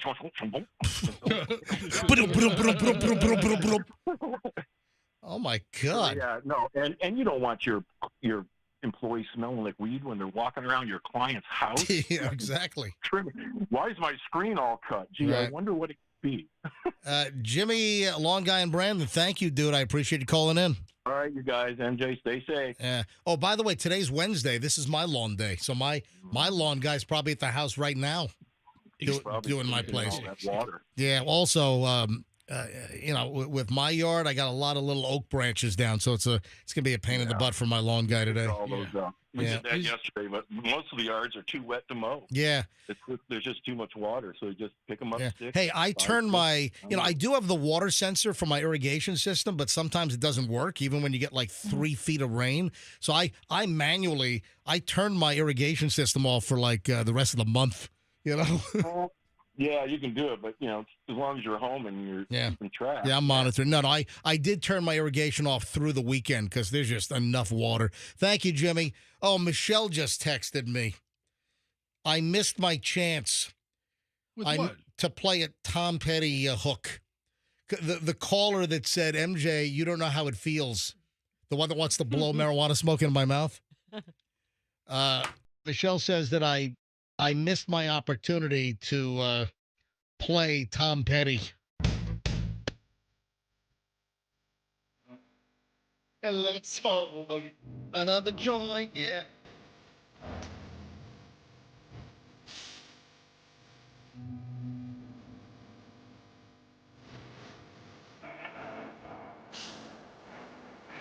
That's right.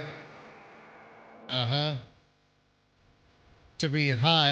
I want to change it to smoke another joint, to be high. Thank you, Michelle, for pointing that out. Thank you, Michelle. Both Michelle and I are huge Petty fans. We saw him at Flushing.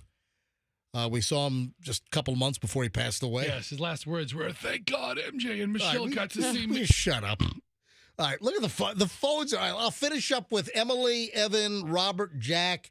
I tell all the other lines I got to move on, but got some patient callers here. Emily in St. Pete. Hi, Emily. You're on the MJ Morning Show. Good morning, MJ. Hey. I am actually a nurse educator, nurse manager for Compassionate Care Clinics at Pinellas, a marijuana clinic. Mm-hmm. And there are absolutely ways that you can use marijuana throughout the day and not be impaired. So you can use marijuana throughout the day, not be impaired, and still be 100% productive. Your viewpoints need some adjustments. All right, so you think that I'm wrong? I know that you're wrong. All right. I don't know that the Compassionate Care Clinic and the lawn guy are in the same circle. Well, listen. You don't know if those lawn guys are patients or not. They may or may not be. All right. All right, well, listen, Emily, this is why I'm taking phone calls. Thank you, Emily. Let me grab Evan in Orlando. Evan, you're on the MJ Morning Show. Hi. Hey, good morning, MJ and Roxanne and everyone. I'm a over the road truck driver, and I have lost count how many times I've seen people and I read up on the news stories on some of these accidents, but I'm with the police officer as well as your last caller, Jimmy. I don't want anybody impaired driving near me. Yeah, I don't want an 18-wheeler. I don't want a guy tugging, 75,000 pounds in a 53-footer, tooling down I-75 all, toked up good. Exactly. So I take that personally responsible. I think people that want to, smoke and drink alcohol and be impaired in any way, shape, or form, even if I've known truck drivers that have taken a lot of NyQuil, things like that. Oh, geez. That is completely selfish and irresponsible. What do you haul? Are you an over-the-road long distance or a local guy? I just got done doing over the road. I've done that for about 11 years, driving all around the United States. I'm about to go back to over the road for a little while. And I don't mean this in a mean way, but these same people who think it's okay to drive impaired and, have 4 or 5 drinks when they go out and drive, or smoke a doobie while they're driving down the road, I'd like to hear what these people have to say after one of their loved ones is killed by somebody that's impaired. Fisher, stop mumbling under your breath. Why are you mumbling under your breath over there? MJ, we're going on and on about these. Anyway. You support impaired drivers. Evan, I do notice Fester's mumbles came with both sides of the argument, so he's mumbling at everybody. I'm mumbling at everything, man. This is MJ. Listen, everybody's against impaired drivers, but also MJ comes from a very limited. Driving is a privilege. Yes. One of the problems with what's going on now is we have endless amounts of deaths by automobile accidents. Why don't we take our driving more seriously? That's all I'm saying. Evan, thanks for the call, man. I appreciate it. Why don't we, Evan? All right, Robert and Jack. Let me grab Jack. Jack's in Tampa. 2 more calls, folks, then I got to move on. Jack in Tampa, also a truck driver. Hey, Jack, you're on the MJ Morning Show. MJ, how are you? I agree with that guy, Evan, 100%. I haul fuel, gasoline, diesel fuel. Yep. And these people, they're not smoking to feel nothing. They're smoking to get high. Okay, so they're being impaired. If they didn't get high, they wouldn't smoke the marijuana. So you're hauling one of the tractor trailers with like 8,500 gallons of fuel? No, it's a little smaller. It's a 4,500. Okay, all right. I have gasoline, diesel. Yeah, I have it all on here.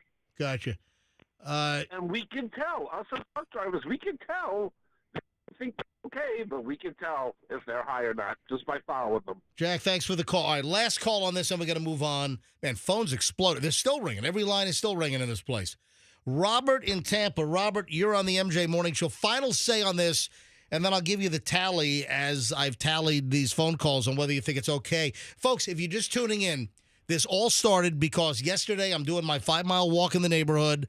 About a mile from the house is a lawn crew with an F-250, big F-250, a long trailer with all the lawn gear, the open trailer, and they must be finished for the day, and they're just sitting in the truck on the street, and these 3 lawn guys are getting hammered. The marijuana, I could see the smoke, I could smell the smoke, they're getting high, they're getting stoned, and I just asked the question, are you comfortable with these guys getting behind the wheel of a heavy, heavy truck after they just got stoned in my neighborhood after their last lawn gig of the day? That's how this all started, and that's why I'm taking calls. All right, Robert, last call on this in Tampa. Go ahead.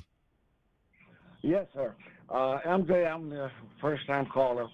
I want to say, as a person of experience, when I was younger, I smoked and I've consumed alcohol. You sound very sharp. No, and I've driven.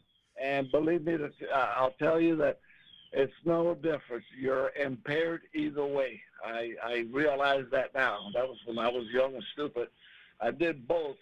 And I'm going to tell you from experience, you're impaired either way. All right, so you don't want the lawn guys on the road after they just got stoned? Yes. I don't want anybody on the road after they got stoned and driving. Robert, with your earlier days of smoking and doing drugs and drinking, did you ever get into a wreck or get pulled over? No, I didn't. All right. I was lucky. Robert, thanks for the call. I appreciate it. Yes, Robert, go back to dedicating your life to taking care of birds. He's outside. There's some birds chirping in the Sounds background. like he's hanging out like an aviary or All something. right, it's tied. I took 10 phone calls. And it's 5-5. It's tied. So 5 people said they had a big problem with the lawn guys in my neighborhood getting all ripped on a joint. And then driving, big problem, don't want to see it. And then 5 people said, no problem. So a tie game here. I'd really have to see how they work the edge or high and sober, and then I'll make my decision. Because a bad edge job. Hey, speaking of drugs, did you see this Clearwater cop? What a story. This is terrible. I saw the press conference with Yeah. the sheriff. Yeah. What did he call it? Public? It's like public corruption. Yeah, public corruption. Yeah. I've never heard that Yeah. charge before. Well, hold on, what are you talking about? You haven't heard of public corruption. I'm telling you, I haven't heard of public corruption. I've never seen a press conference where they're charging what are another you talking about? That happens all the time. I'm sharing with you that All I've right. not heard it before. What have you been in a cocoon? Yeah, man. All right. Me and your lawn guy. We're All right. sitting here blaze out of our gourd. So we have a story that just came out yesterday. A Clearwater narcotics police detective with Clearwater Police Department was busted yesterday on a whole series of public corruption charges. You had the Pinellas County Sheriff Bob Gualtieri and others who were at this presser and said that Clearwater PD detective Frederick Lease. He's also president of the Clearwater Police Union. What the? Yes. The president of the union? He was charged with the misuse of public office, public corruption, also unlawful disclosure of criminal information, and unlawful use of a two-way communication device. Is that a cell phone? Sheriff Gualtieri, the Pinellas County Sheriff, said that Frederick Lease decided to cross the line from being a law enforcement officer to being a criminal, and in doing so, he dangerously endangered the lives of real law enforcement officers trying to rid our community of deadly drugs. He was a detective in the Clearwater Police Department Narcotics Unit. He was under investigation after the arrest of 13 suspects in a year-long drug trafficking operation in July. This according to Channel 8. The Pinellas County Sheriff's Office, they busted the drug ring through undercover purchases, and clearly he got uncovered during this intel, during this undercover operation.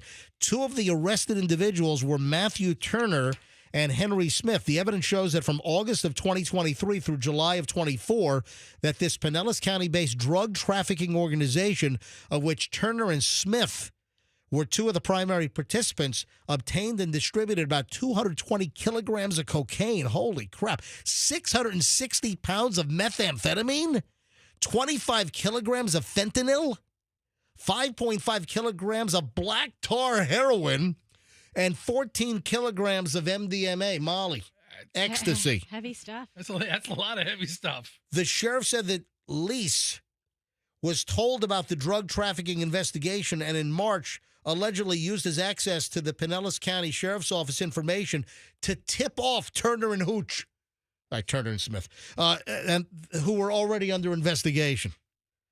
Wow.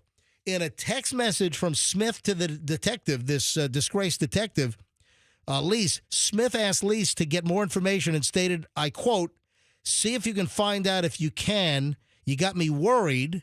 This is what Gualtieri, the sheriff in Pinellas, is saying at the presser yesterday.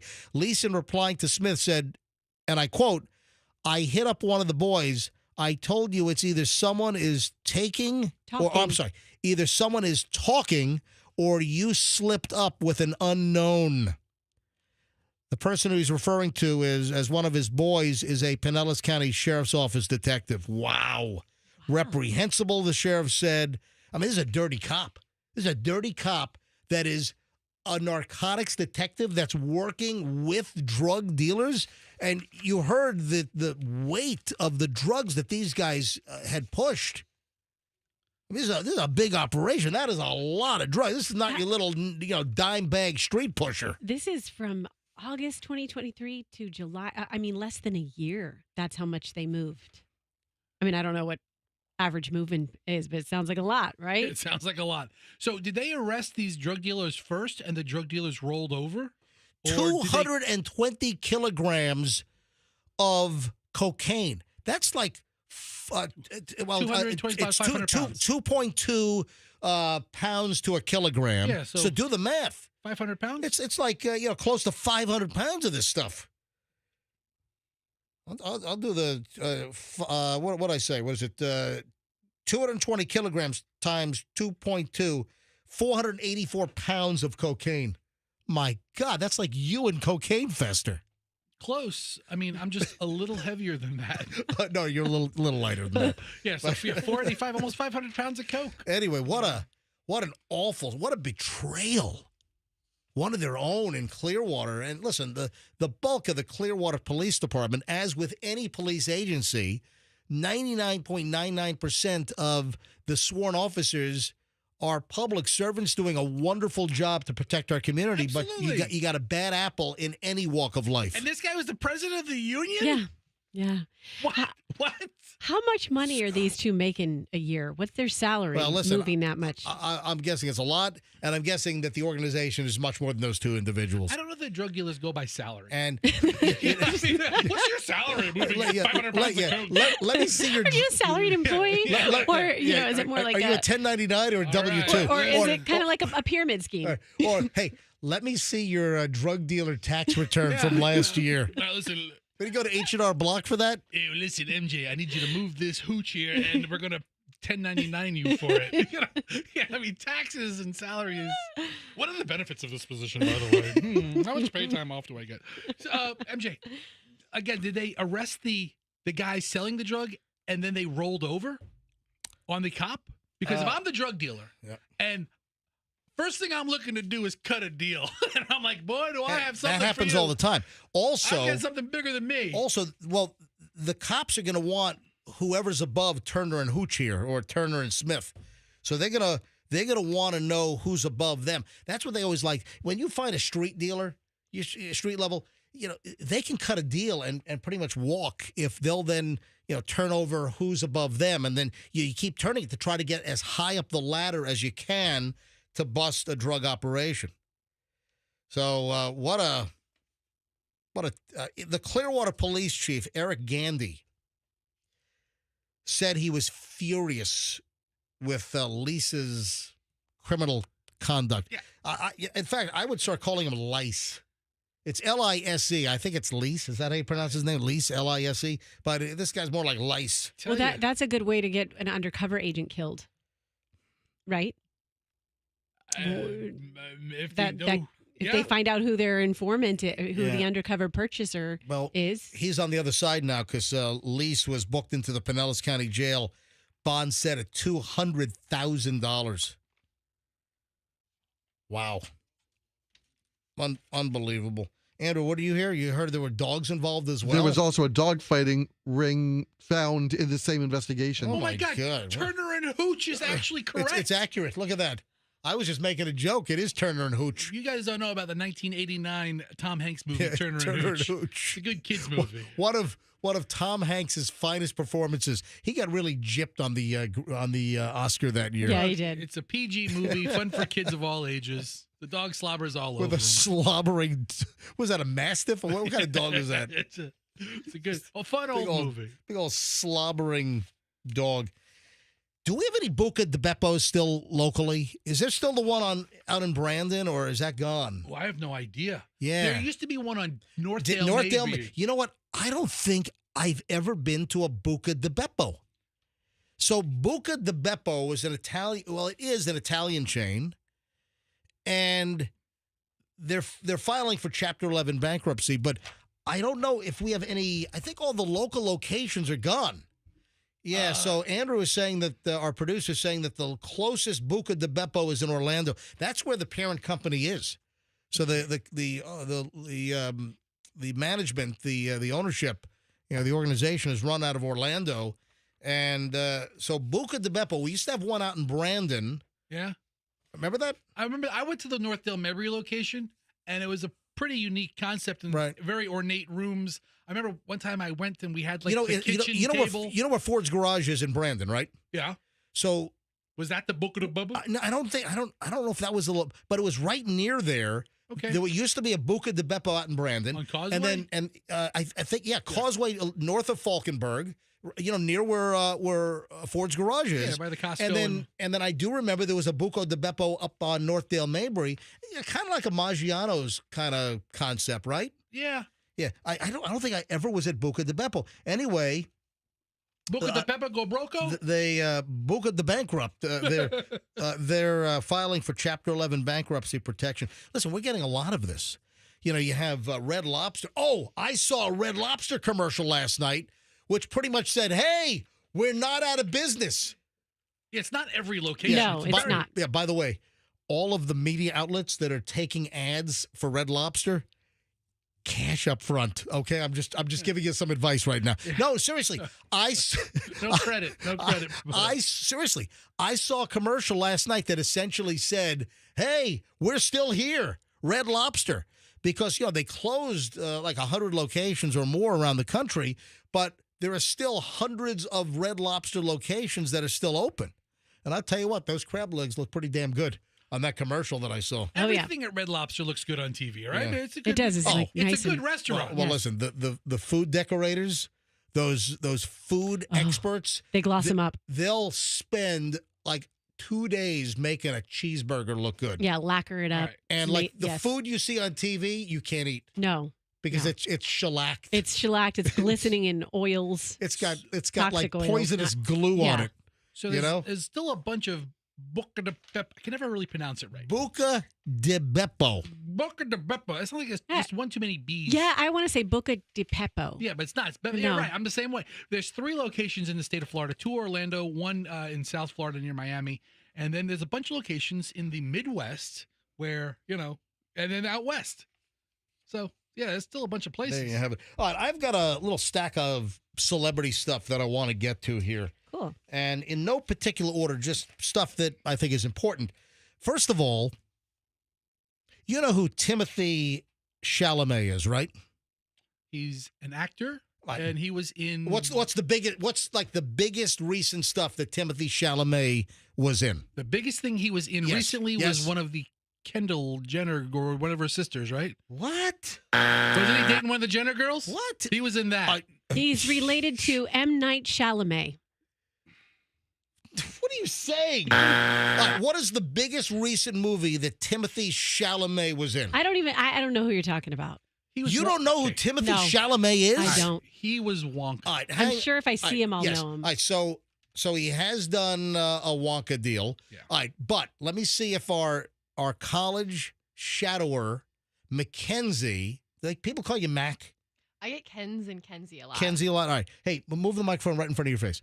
All right, so Timothy Chalamet, what is like the biggest thing that he was recently a part of? He was in the Dune series. Yes, thank you. Look at this. I got a college-aged intern here that is plugged in. Good. Thank you. Yes. Hey, Dune. This was your didn't you watch Dune? Yes, I watched. Yeah, I watched. this. I saw the original Dune back in like 1984, which was just god awful, and I was kind of reluctant because my son Julian, who is a film student up at NYU, he loves the Dune stuff. And I will tell you this, it's typically not my genre, but I was forced to watch Dune 1 and Dune 2, the new incarnations, and they're really good. And the photography, the cinematography, the special effects, phenomenal. So yes, I even though it's kind of outside my wheelhouse as far as genre, I did see it. Anyway, the reason why I'm bringing up Timothy Chalamet, and are you a Mackenzie, are you a Timothy Chalamet fan? A little, not a ton. Is he your type of guy? Oh, God, no. Sorry. No? Not at all. Oh, you could say, oh, God, no. Maybe not at your Fox 13 internship, but you can do it here on the MJ Morning Show. Yeah. All right, so he's just not the kind of guy that you are attracted to? No, thank you. All right. Do you know about his 92nd $35 million payday? He shot a 90-second movie and apparently got paid $35 million to do so. Do you know about this? I do not. Does anyone know about this? Was it like a foreign commercial or something? No, it's not a foreign spot. Good guess. No. This is a and listen, it gets even better because Martin directed it. Martin Lawrence? No. When I say director and Marty, they call him Marty. Come on. Who am I talking about? Scorsese. Yes, Martin Scorsese. Which, by the way, Julian's doing some classes at the new Scorsese Center in Industry City in Brooklyn. There's a whole new state-of-the-art. I mean, literally just opened up. I think Julian is the first class with summer classes to be at the Scorsese Center in Industry City up in Brooklyn. This new state-of-the-art TV and film facility. So Julian's thrilled about it. So Timothy Chalamet apparently got $35 million to shoot a 90-second film for anybody? Actually, I think I might know. What do you think it is? What is it? Is it Chanel? Yes. Ooh. Yeah. Fester, see if you can find it. And it's like this avant-garde deal, and Martin Scorsese shot it, and it's for a Chanel, is it a cologne or a perfume? It's 90 seconds, and they're calling it Scorsese's new film. Is it Bleu de Chanel? Yes, yeah. So, and that's what it is. And there's... We go back to the beginning. I don't think there's any dialogue. No, there's like no dialogue. It's just music. And you can... Yeah, that's what song is that? That's it's Axel. Yeah, it's Rocket by Rocket. Yeah, it's Rocket by Herbie Hancock. How you doing? Oh, there was a little dialogue in it. Anyway, so this is for Bleu by Chanel. It's a fragrance, and he got paid $35 million allegedly to do this. Hey, folks, Andrew, do me a favor. Grab the YouTube on this and put it up on our website. All right, folks, we'll put the link to this thing. And it's sort of a satire. It's like a satire on Hollywood and showbiz. Appearance like this, I have to do. It was 3 ribs on this side. It was a C4 and a C5. I mean, it's clever. It's well done. It's shot very well. Yeah, it's pretty too. And he apparently got $35 million to do this. Well, let me tell you, I did some Chanel window shopping when I was in Europe. Yeah. And based on the prices of what they charge for purses and clothes and everything else, they have money like that to throw around for him. Yeah, Michelle... Are they going to sell $35 million of Bleu de Chanel? Yeah, because of probably. Because of this guy? Man, Michelle talked me into getting her a Chanel purse in Paris when we went to visit Chloe when she was at the Sorbonne. Well, you're a good hubby, and she has great taste. Yeah. Yeah. All right, so Bleu, $35 million. Am I saying it right? What? Bleu? No, I don't think it's Bleu. Bleu. How is it? If it's not Bleu, then how is it's it? Bleu. Bleu. It's like, Bleu. let me say it again. Bleu. Hey, some more on Justin Timberlake. What time is it? 8:49? I got to hurry here. Man, where does the time go on this show? This show just like a rocket. Like bleu. it's content like bleu. All right, so a couple things here. Justin Timberlake failed the field sobriety test before the DWI. We knew that. Yeah, well, just as some new information here from TMZ that came out yesterday. Justin Timberlake turned the wrong way on the heel to toe in the field sobriety test. Was very unbalanced, according to the police report. Justin Timberlake, his lawyer may be convinced the singer wasn't intoxicated during the DWI arrest, but new police documents paint a totally different picture of JT's state on June 18th. In the documents, the pop star verbally refused to blow the breathalyzer test 3 times after he was pulled over by that rookie cop, Michael Arkinson, for blowing through a stop sign and apparently weaving out in the Hamptons and Sag Harbor. Per the officer's notes, he followed field procedure as he observed several signs of JT's alleged intoxication, including the odor of alcohol, glassy eyes, divided attention, uneasy or unsteady foot, rather. It appears unsteady foot. It appears that JT's balance was the final straw for Arkinson, who noted the singer struggled to perform a number of field sobriety tests. They should have had him perform a number of his dance moves. Yeah, right. Yeah. Yeah. Hey, can you bust out some in-sync moves for Yeah, me? exactly. Like some twists and Yeah. like some spins. Yeah, uh-huh. They were big with the spins. They did a lot of spins. Lots of spins. Yeah. During a walk and turn test, which he should be very good at with all the spins that you know those boy bands did. I mean, as a dancer, He can turn on a dime. Yeah. He was allegedly very unbalanced and failed to correctly follow instructions. Yeah, the test itself required Justin to walk in a straight line while taking 9 steps with his heel to be placed directly in front of his toe. It's called the heel to toe. And then you count 9, then you do a turn. And I guess when asked to turn and repeat the steps, he took an improper turn during the test and turned the wrong way and used his heel. He was further instructed to raise 1 foot off the ground for 30 seconds without moving. He failed to keep his balance. Anyway, I couldn't do that. These are some more specific details out of the arrest report. Oh, and also, would you like to guess? New game show. What did Justin Timberlake have on his person during the field sobriety test? Would you like to guess? How much cash did Justin Timberlake have on hand during the bust? I could never guess these because cash is so.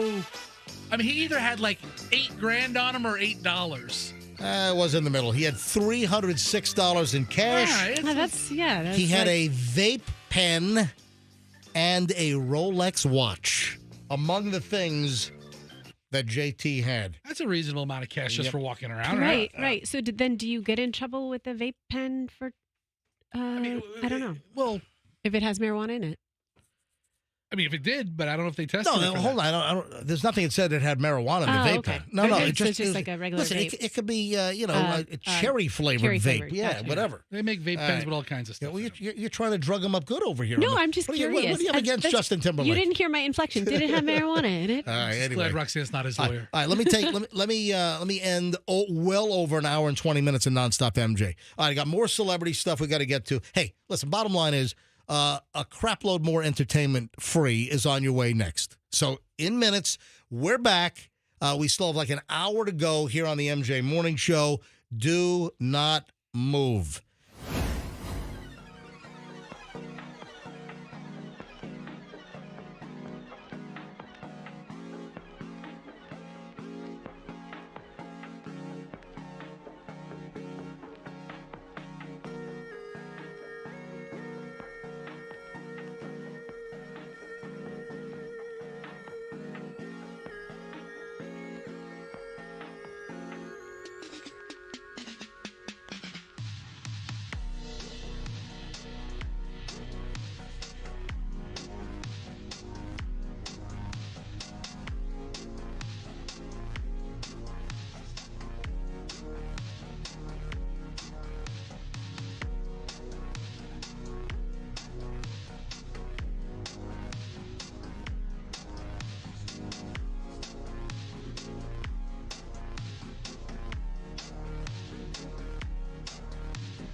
It is 9:04. It is the MJ Morning Show. MJ and the gang, Fester just walking. What do you got a bleep eating grin on your face? Why is that? I just ate a bunch of bleep. No. Why are you smiling? Why are you smirking and smiling? Something's going on. Andrew and I were conversing and sharing funny thoughts. We have busting news on the MJ Morning Show. I like it. I like how you're sticking with busting news. Yeah, you know what? I'm over breaking news, so I'm renaming it. I'm now calling it busting news, and this busting news has to do with traffic. And Roxanne just got a text back from Kristen Carson. Is that her name? Yes. Chris Carson. Kristen Carson, who's with FDOT, the Florida Department of Transportation. She's not available to come on the show today, but they're hoping to reopen the lanes of the Howard Franklin Bridge by late today. So that is straight from the Florida Department of Transportation horse's mouth.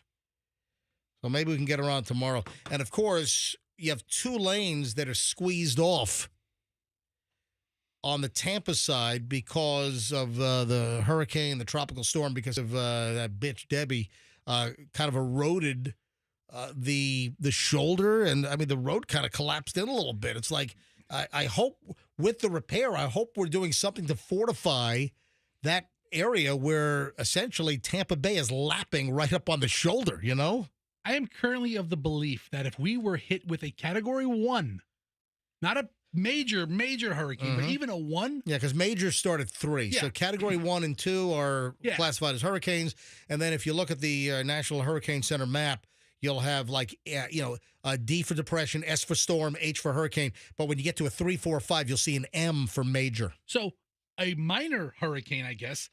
Yeah, M is not minor. Okay, M is major. Right. Yeah. But a 1 or a 2, if a tropical storm 70 miles off the coast took out 3 feet of the Howard Franklin Bridge. Yeah, what would a stronger storm have done? Not even a crazy storm. Yeah. A strong storm might just knock out the whole landmass right there.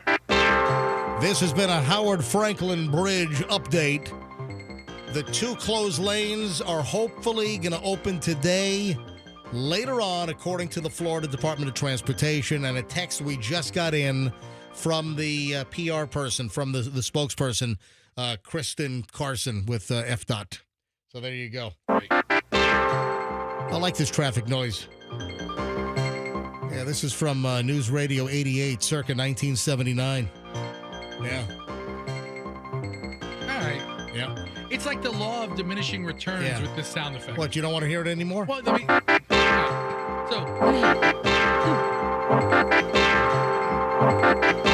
Is that enough for you? I mean, it's like almost what they used at Guantanamo for waterboarding. You know what? You put this traffic sounder on a loop. Oh, that'll get Masawi to sing. Didn't they just reach a plea agreement with a bunch of these guys? It's because of this music. No, a story came out that death penalty was going to be off the table, but then I thought I read that there was going to be a reversal on that. So, I'm sorry, they deserve to. You know what? I heard one of the victims' family members say, "Whatever they want is not what I want." So, no, seriously. If they're going to agree to that term, I'm against it. Yeah. So if Masawi wants the death penalty off the table, the family member wants death. Put it right back on. If Masawi wants to die, nope, life in prison. Yeah, that's a good way to look at it. I thought that was very interesting, and that just rolled out. All right, 9:08 at the MJ Morning Show here on Q105, 104.7 FM. This is insane. Did you hear about Pitbull? No. Oh, yes, I did. What did you hear about Pitbull? That he's Mr. Worldwide, Mr. 305, right? And he always wears pants 2 sizes too tight. No, it was something with a college football team. He's like the mascot or something. No. Fireball. No, Pitbull just bought the naming rights for FIU. It's going to be Pitbull Stadium. Oh, they love their soccer in Miami. I thought it was going to be like the Florida International University Pitbulls.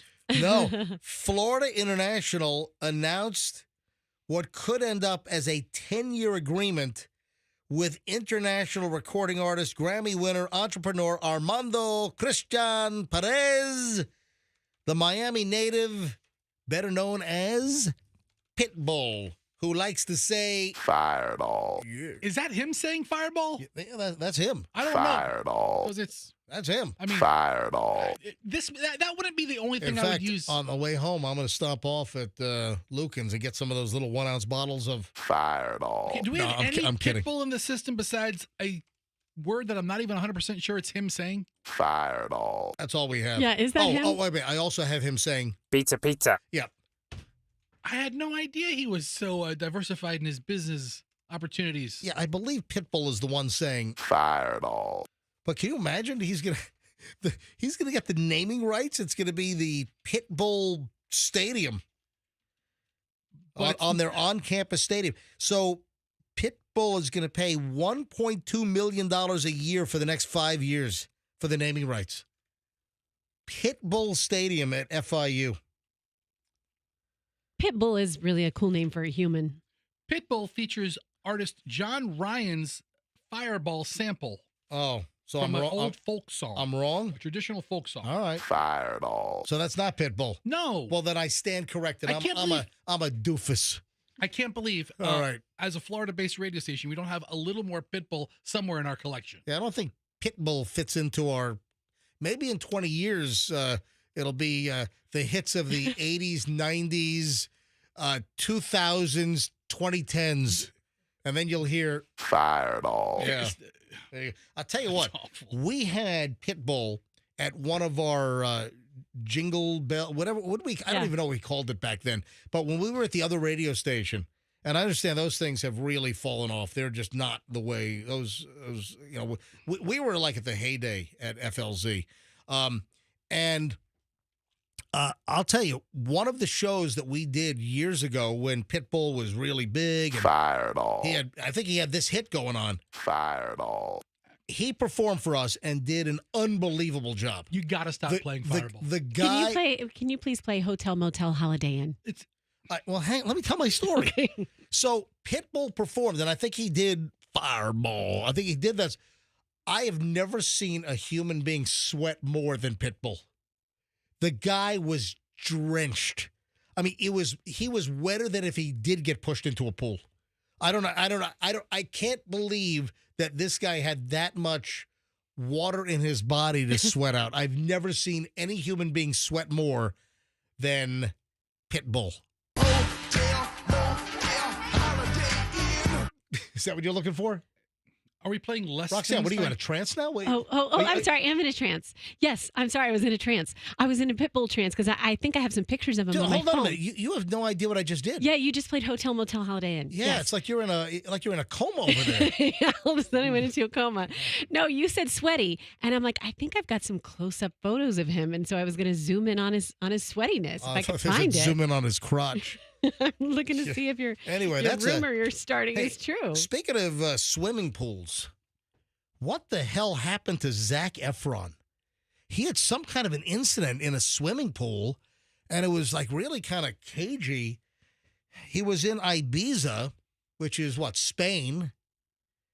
Zac Efron, you know what? I'd love to get Alec Baldwin's fake Spanish accented wife, Hilaria, to comment on this, because anything Spain, you go right to Alec Baldwin's wife with her fake Spanish lineage. So as far as Zac Efron is concerned, I'd like to make a confession.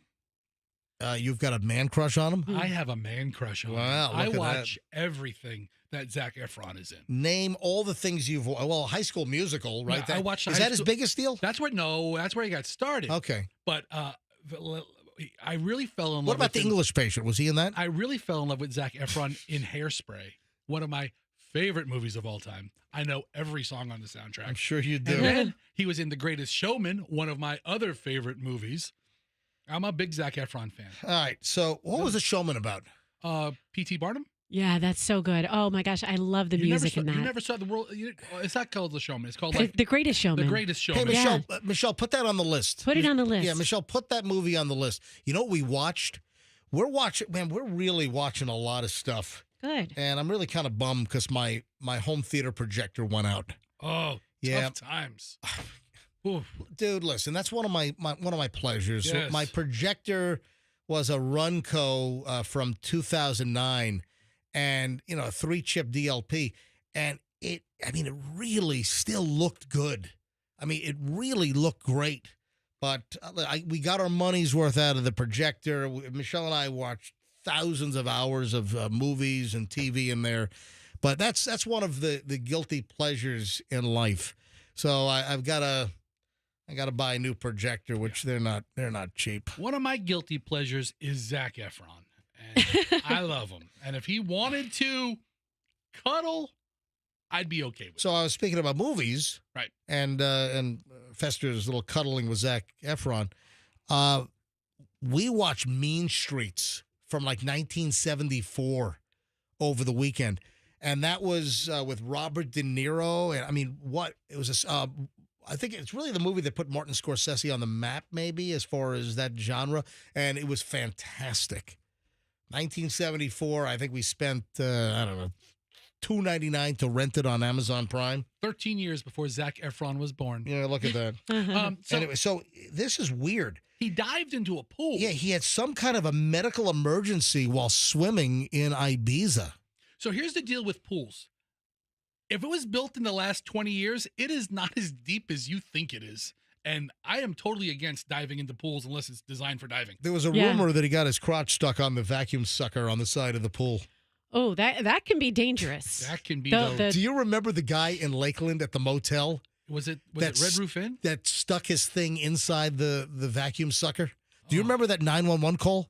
Oh, my God. That is a classic. I still have the tape of that somewhere.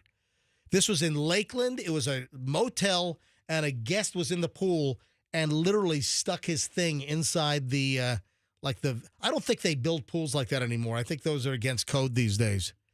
But unfortunately. Did you find the story? From 1994, police and paramedics made an early morning call to a hotel to free a man whose penis was caught in the pool suction fitting. Yes. Yeah, that's Tampa Bay Times from the old St. Pete Times archives.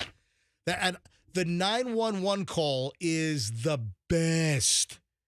And I'm telling you, I've got it somewhere. I've got that tape. Did you find it? YouTube has. Oh, wait a sec. Oh, that's it. Okay. Oh, the Scottish Inn. That is correct. Roll it back. Roll it back to the beginning. We're going to get back to Zac Efron after this. Hold on. Roll that. Hit play. 911 emergency. This is something you got to see. This is unbelievable. The Scottish Inn? Yes. And what's the problem there? I got a man in the pool. He's got his private stuck in the pump block. His privates. What? You're kidding me. I'm telling you, honest to God, something you really got to see to believe. North Florida? Yes, ma'am. You're 45. You gotta stop laughing here. Yeah, this is something you just don't see every day. Nope.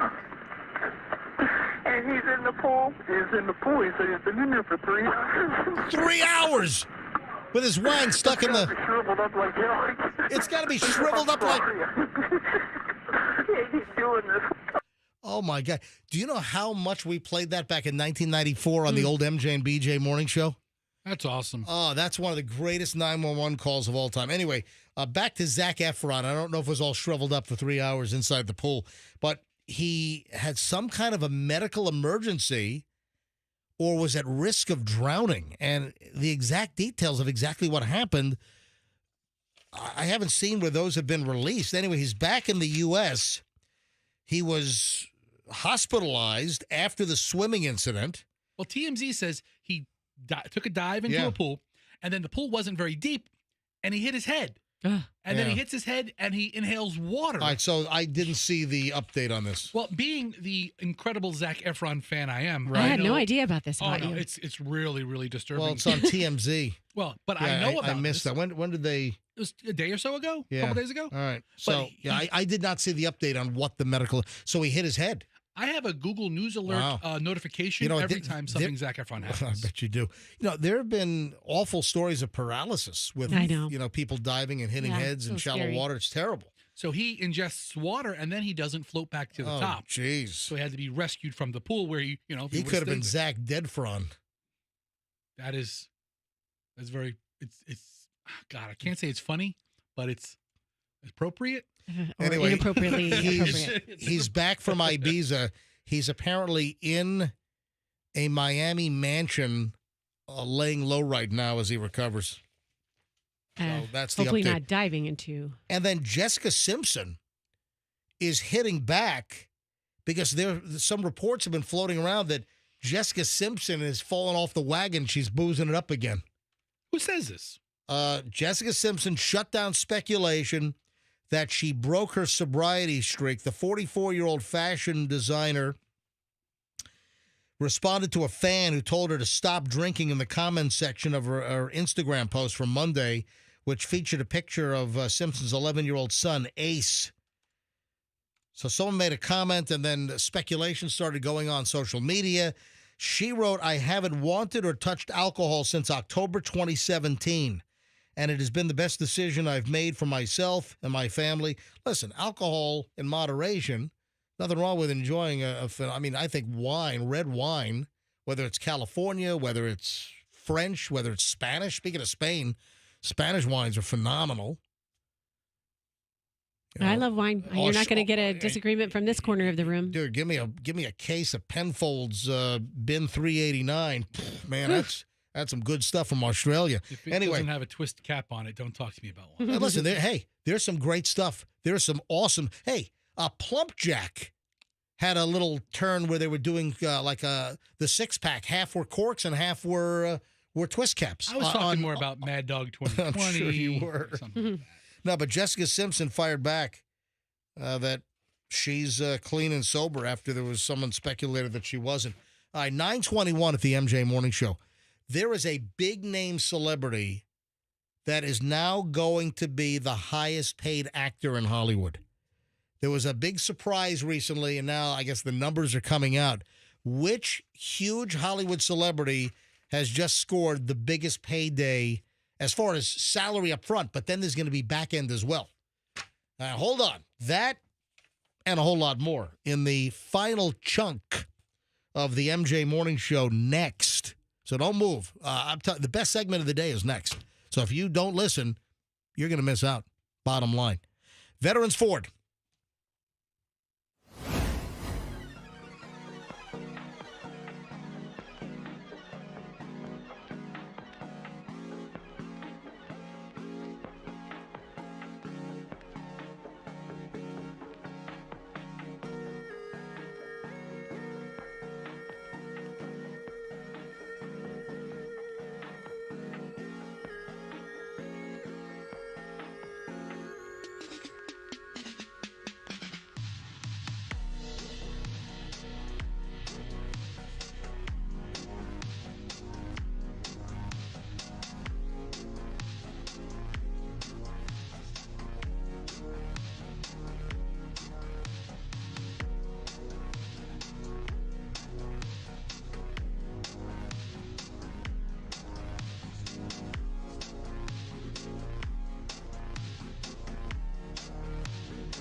What time is it? 9:29 at the MJ Morning Show. MJ and the crew, Roxanne, Fester.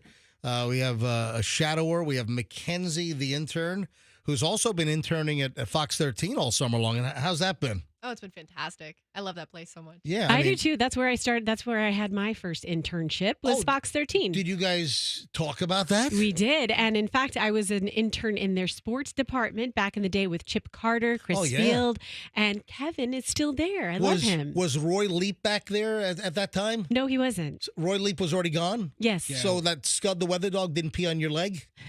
No. Scud the dog. Yeah. You probably don't know this, but before Paul Delgado was chief meteorologist, Roy Leap was the chief meteorologist, and he used to bring his dog in and dress it up in costumes and put it on the anchor desk, and it was Scud the weather dog. And Scud used to crap all over the studio, apparently, and pee all over the place. Oh, my gosh. Yeah. That would be a social media sensation right now. It would be. Yeah. Absolutely. Good point. All right, so I left a little teaser on the line before we took our break. Final segment, MJ Morning Show here on a Wednesday. Highest paid actor. Oh, no. Who just became the highest paid actor as far as the salary for the movie, but then there's like all kinds of back end stuff as well. If it's The Rock, I'm going to shoot myself. No. The Rock has been usurped. Is he number one right now? No, he has had some huge deals. No, it's not The Rock. So this is now the highest paid actor, surpassing Dwayne Johnson, The Rock, and Adam Sandler. Tom Cruise? Nope. Doesn't he make a ton of money? Well, listen, he makes a ton because he's the producer. He's tied to all the Mission Impossibles, obviously. He's making a fortune. I'm talking about salary for an actor specifically. Yes, Andrew. How did Adam Sandler get up that high? Good question. He had that massive Netflix deal. Yeah, he's got some, he's got some big deals. Now, listen, when you crank out stuff like The Water Boy, that's just brilliance at work. Listen, watch it again. It really was pretty smart. Which brings me to my next point. Don't smoke crack. All right. So, is it like Leonardo DiCaprio? Nope. Okay, give us a hint. Is it a comedic actor or is it a In this serious genre, actor? In this genre, he's taking a spin. He's doing like a 180. Oh, he's doing what he doesn't normally do. Yeah. So he's normally, what is he, normally superhero-ish? And now he's going to be funny man? Nope, not quite. Not quite? Other way around? Yeah, so this happened at the San Diego Comic-Con on July 27th. Now, this is when there was this big unveiling, but now we're finding out about the money. I know who it is now. Who is it? Because last week, didn't Marvel unleash a yes. new villain, which Yeah. is like Iron Man, the Robert Downey Jr.? Yep. So Robert Downey Jr. is now he's going to become the villain in these new. See, the whole Marvel genre is not me. Just give me a great story. Give me a story like Thelma. You know, did you recommend Thelma? Someone recommended Thelma to me. Go louder. Say it. I loved Thelma. Was that fantastic? That was genius. It was, and that was an indie movie, and it was like the first movie by this guy. Thelma, was it on Netflix? No, I think I bought that on Amazon. Anyway, it was not a cheap. It was like a $9.99 rental, but it was well worth it. Thelma is fantastic with June Squibb. Oh, Richard Roundtree, Shaft from the early 70s. Richard Roundtree, his last performance before he died. Also, Fred Heckinger. Oh, Parker Posey is the mother in this thing. I mean, Malcolm McDowell is in this thing. If you want a movie recommendation, folks, Thelma, fantastic. That's just a great story. There's no CGI. There's no $12 billion in computer-generated imagery in this thing. Anyway, so I'm into good movies, good cinematography, good stories. Not into all the special effects and the superhero stuff. Anyway, not to take anything away from Robert Downey Jr., and you got to give him credit for turning his life around because that guy was like on the edge of death. You know, what a mess he was. But after Marvel Universe announced at Comic-Con in San Diego that Downey would be returning, not as Iron Man, but as the Fantastic Four villain, Dr. Doom. Now we're finding out that he's making a fortune. Downey's going to make $79 million on the film with additional performance escalators. Meaning, back-end box office. He's going to make probably hundreds of millions on this deal. So that'll give him a massive paycheck, box office revenue on top of the salary, making Robert Downey Jr. now the highest paid actor. Hey, during the break, I was checking my texts. Yes. Mackenzie, let me get Michelle on the phone. Hold on a minute. Let me call, it's 9:35 now. Yeah, Michelle should be still firmly ensconced on our Olympic Village-style bed. Cardboard bed. Yeah. Come on, reach over to my side underneath, grab the princess phone. Oh, man. The hell? Let me call her cell. Hang on. Call Michelle's cell phone. Hopefully she'll pick this up. Why is this bugger not connecting? Hello? Can you hear me now, Verizon? All right. Hello? Hey, are you in bed? Yes, I am. Why didn't you not get to the landline? I didn't get to it quick enough. It doesn't ring enough times. All right. So I just saw your text. So I figured instead of me reading your text, why don't you ask Mackenzie, our college shadower this morning, ask her the question that you asked me to ask her on the text. Oh, I want to know why Timothy Chalamet is not her kind of guy. I'm with Mackenzie. All right. I'm just curious. So you're not going all radio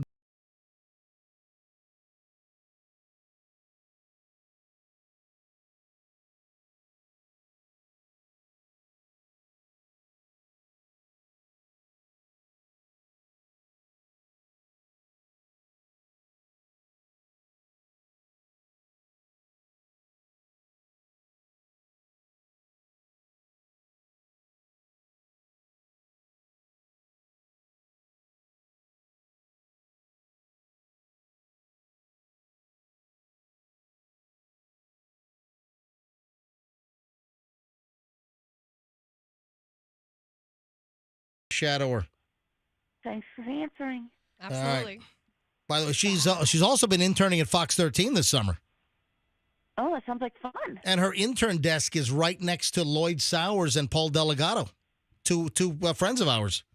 Oh, wow. Great. Two wild and crazy guys. Yeah, two wild and crazy guys. All right, Michelle, see you in a few minutes. Bye. Picture old Lloyd Sowers whipping it up. Yeah. The old rumor that's, you know what, didn't this circulate like at Super Bowls recently that the FBI was using facial recognition? I feel like I've been hearing that from the FBI for years. Yeah. At like the Super Bowl. Yeah. I thought there was a story like years ago that the FBI was using, or Homeland Security was using facial recognition to like see if any like terrorists or any most wanted were coming into the games. I thought that was the case when we had the Super Bowl here like in 2010 or 11 when the Cardinals Steelers were in Tampa. But guess what's getting tweaked up again? There's this whole rumor that's been circulating that the NFL is using facial recognition for people going to all the regular season games at all the stadiums, and that's just, it's not true. This has been a whole big internet buzz over the last couple of weeks. Yeah. And they're just calling it misinformation because there have been posts, for instance, that the Dallas Cowboys and other NFL teams would be using facial recognition to monitor fans and find any undesirables. Well, I mean, there's a big difference between security for the Super Bowl from the FBI and security for like the Cleveland Browns and the Carolina Panthers. Yeah, game. right? Yeah, I mean, On week 3, yeah, or right. whatever the hell it is. Who cares? No, because the issue is that the Super Bowl is declared a special national security event. Right. Because of the nature of the event. So no, the NFL is not broadly using facial recognition. So what else do we have? What time is it? 9:40. I got a little bit of time for you to check out. I didn't get to a lot of stuff today, so I've got a lot to push off to tomorrow's Thursday show. I've got some classic stuff. Hey, when are you doing your arm procedure? I wanted to get in there today, but I have a lot of moving parts in my life right now, so it might be tomorrow. Moving parts is in my flab under my arm moving when I say hello and goodbye. But yeah, no, I'm trying to do it today, but I'll keep you posted. I'll send you a text. Yeah. Hey, I saw a video which also popped up in my Instagram feed, and it was a U.S. postal worker in Tennessee that was dumping boxes of mail in a dumpster. Now I know what the hell happened to my two tax priority mail envelopes that disappeared from the Tampa International main post office of the USPS. Still nothing. The IRS never got my checks. April 15th, 5 o'clock in the morning, I was at Tampa, Maine. I grabbed 2 priority mail envelopes. I printed out 2 priority mail labels. Right. At the kiosk. I put them into the wall at Tampa International, and both my checks. I had an estimated tax payment, a quarterly estimated, and then my tax due for April 15th. 2 different checks, 2 different P.O. boxes for the IRS in Charlotte, North Carolina. They never left Tampa. They showed checked in. Mm-hmm. I dropped them in the wall, and they just disappeared at Tampa International Airport. They disappeared into the wall. Yeah, what was it? Was it like the event horizon? What happened? Seriously, was it a black hole? I mean, there's a serious problem when you put 2 priority mail envelopes into a wall and they disappear and they are gone. Poof. In 40 years, they're going to remodel that place. We'll all be dead and gone, and they'll find it. Here's Todd Schnitt's tax crap. Radio personality from the early 2000s. Yeah, he went by MJ. His real name was Todd Schnitt. Kids probably don't know him, but yeah, that taxes. Behind that wall, it's like a time He capsule. was a scourge on Tampa Bay radio for 3 decades. So now there's video of a U.S. Postal Service worker in uniform dumping bins of mail. It's like Newman. Remember Newman? Remember Newman on Seinfeld? Didn't he have a whole like storage locker because he was too lazy to deliver the mail, so he just was and that's happened. Over the years, you've had some postal workers that have been, dumping mail. Hey, listen, you got to deliver, even if it's a whole truckload of carrier root sort, I'm talking like catalogs and junk mail. You got to deliver it. They paid for it. So I hope they identify this guy, and I hope they tie him between two postal vehicles and they do tug of war with his limbs. That's what and the same person that stole my mail out of the wall, and that wasn't some mail theft racket locally because that was behind the wall. So where my stuff disappeared. What else do we have to go? I guess I can save all this. I've got a lot of good stuff. We'll save till tomorrow. Yeah, I'll save this. Oh, yeah, the honey eye drop thing. This is ridiculous. What? Oh, yeah, the honey eye drop. The crap that people are seeing on social media and doing, you have to be a complete imbecile to follow some of these stupid videos of people doing things or self-help or, oh, you got to try this. Where'd you see it? I saw it on Tick Schmuck. You have to be a total imbecile. All right, so I got to get into that tomorrow and a whole lot more. I mean, I'm looking at my pile here. I mean, we could do a whole additional 4-hour show right now. Let's start. Yeah, let's go. Let's start. I'll let you blow out middays. Come on, let's do it. We could go to 2 p.m. right now, and I'll still have material left over that I didn't get to. All right, with that, folks, and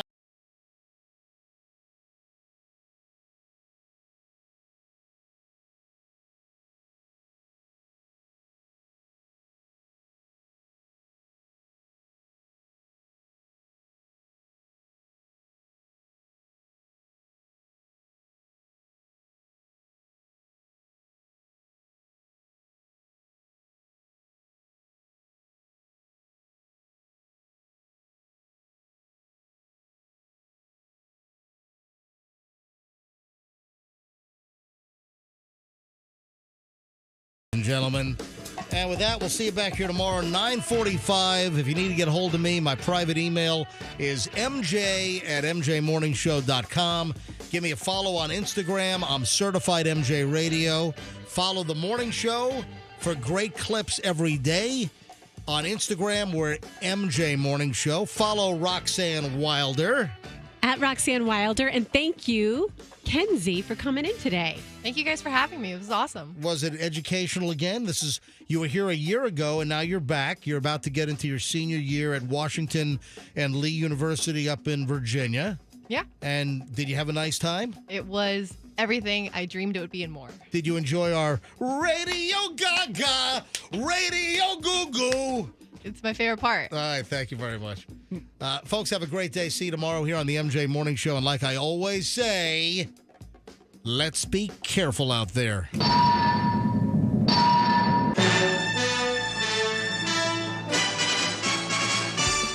Download the app.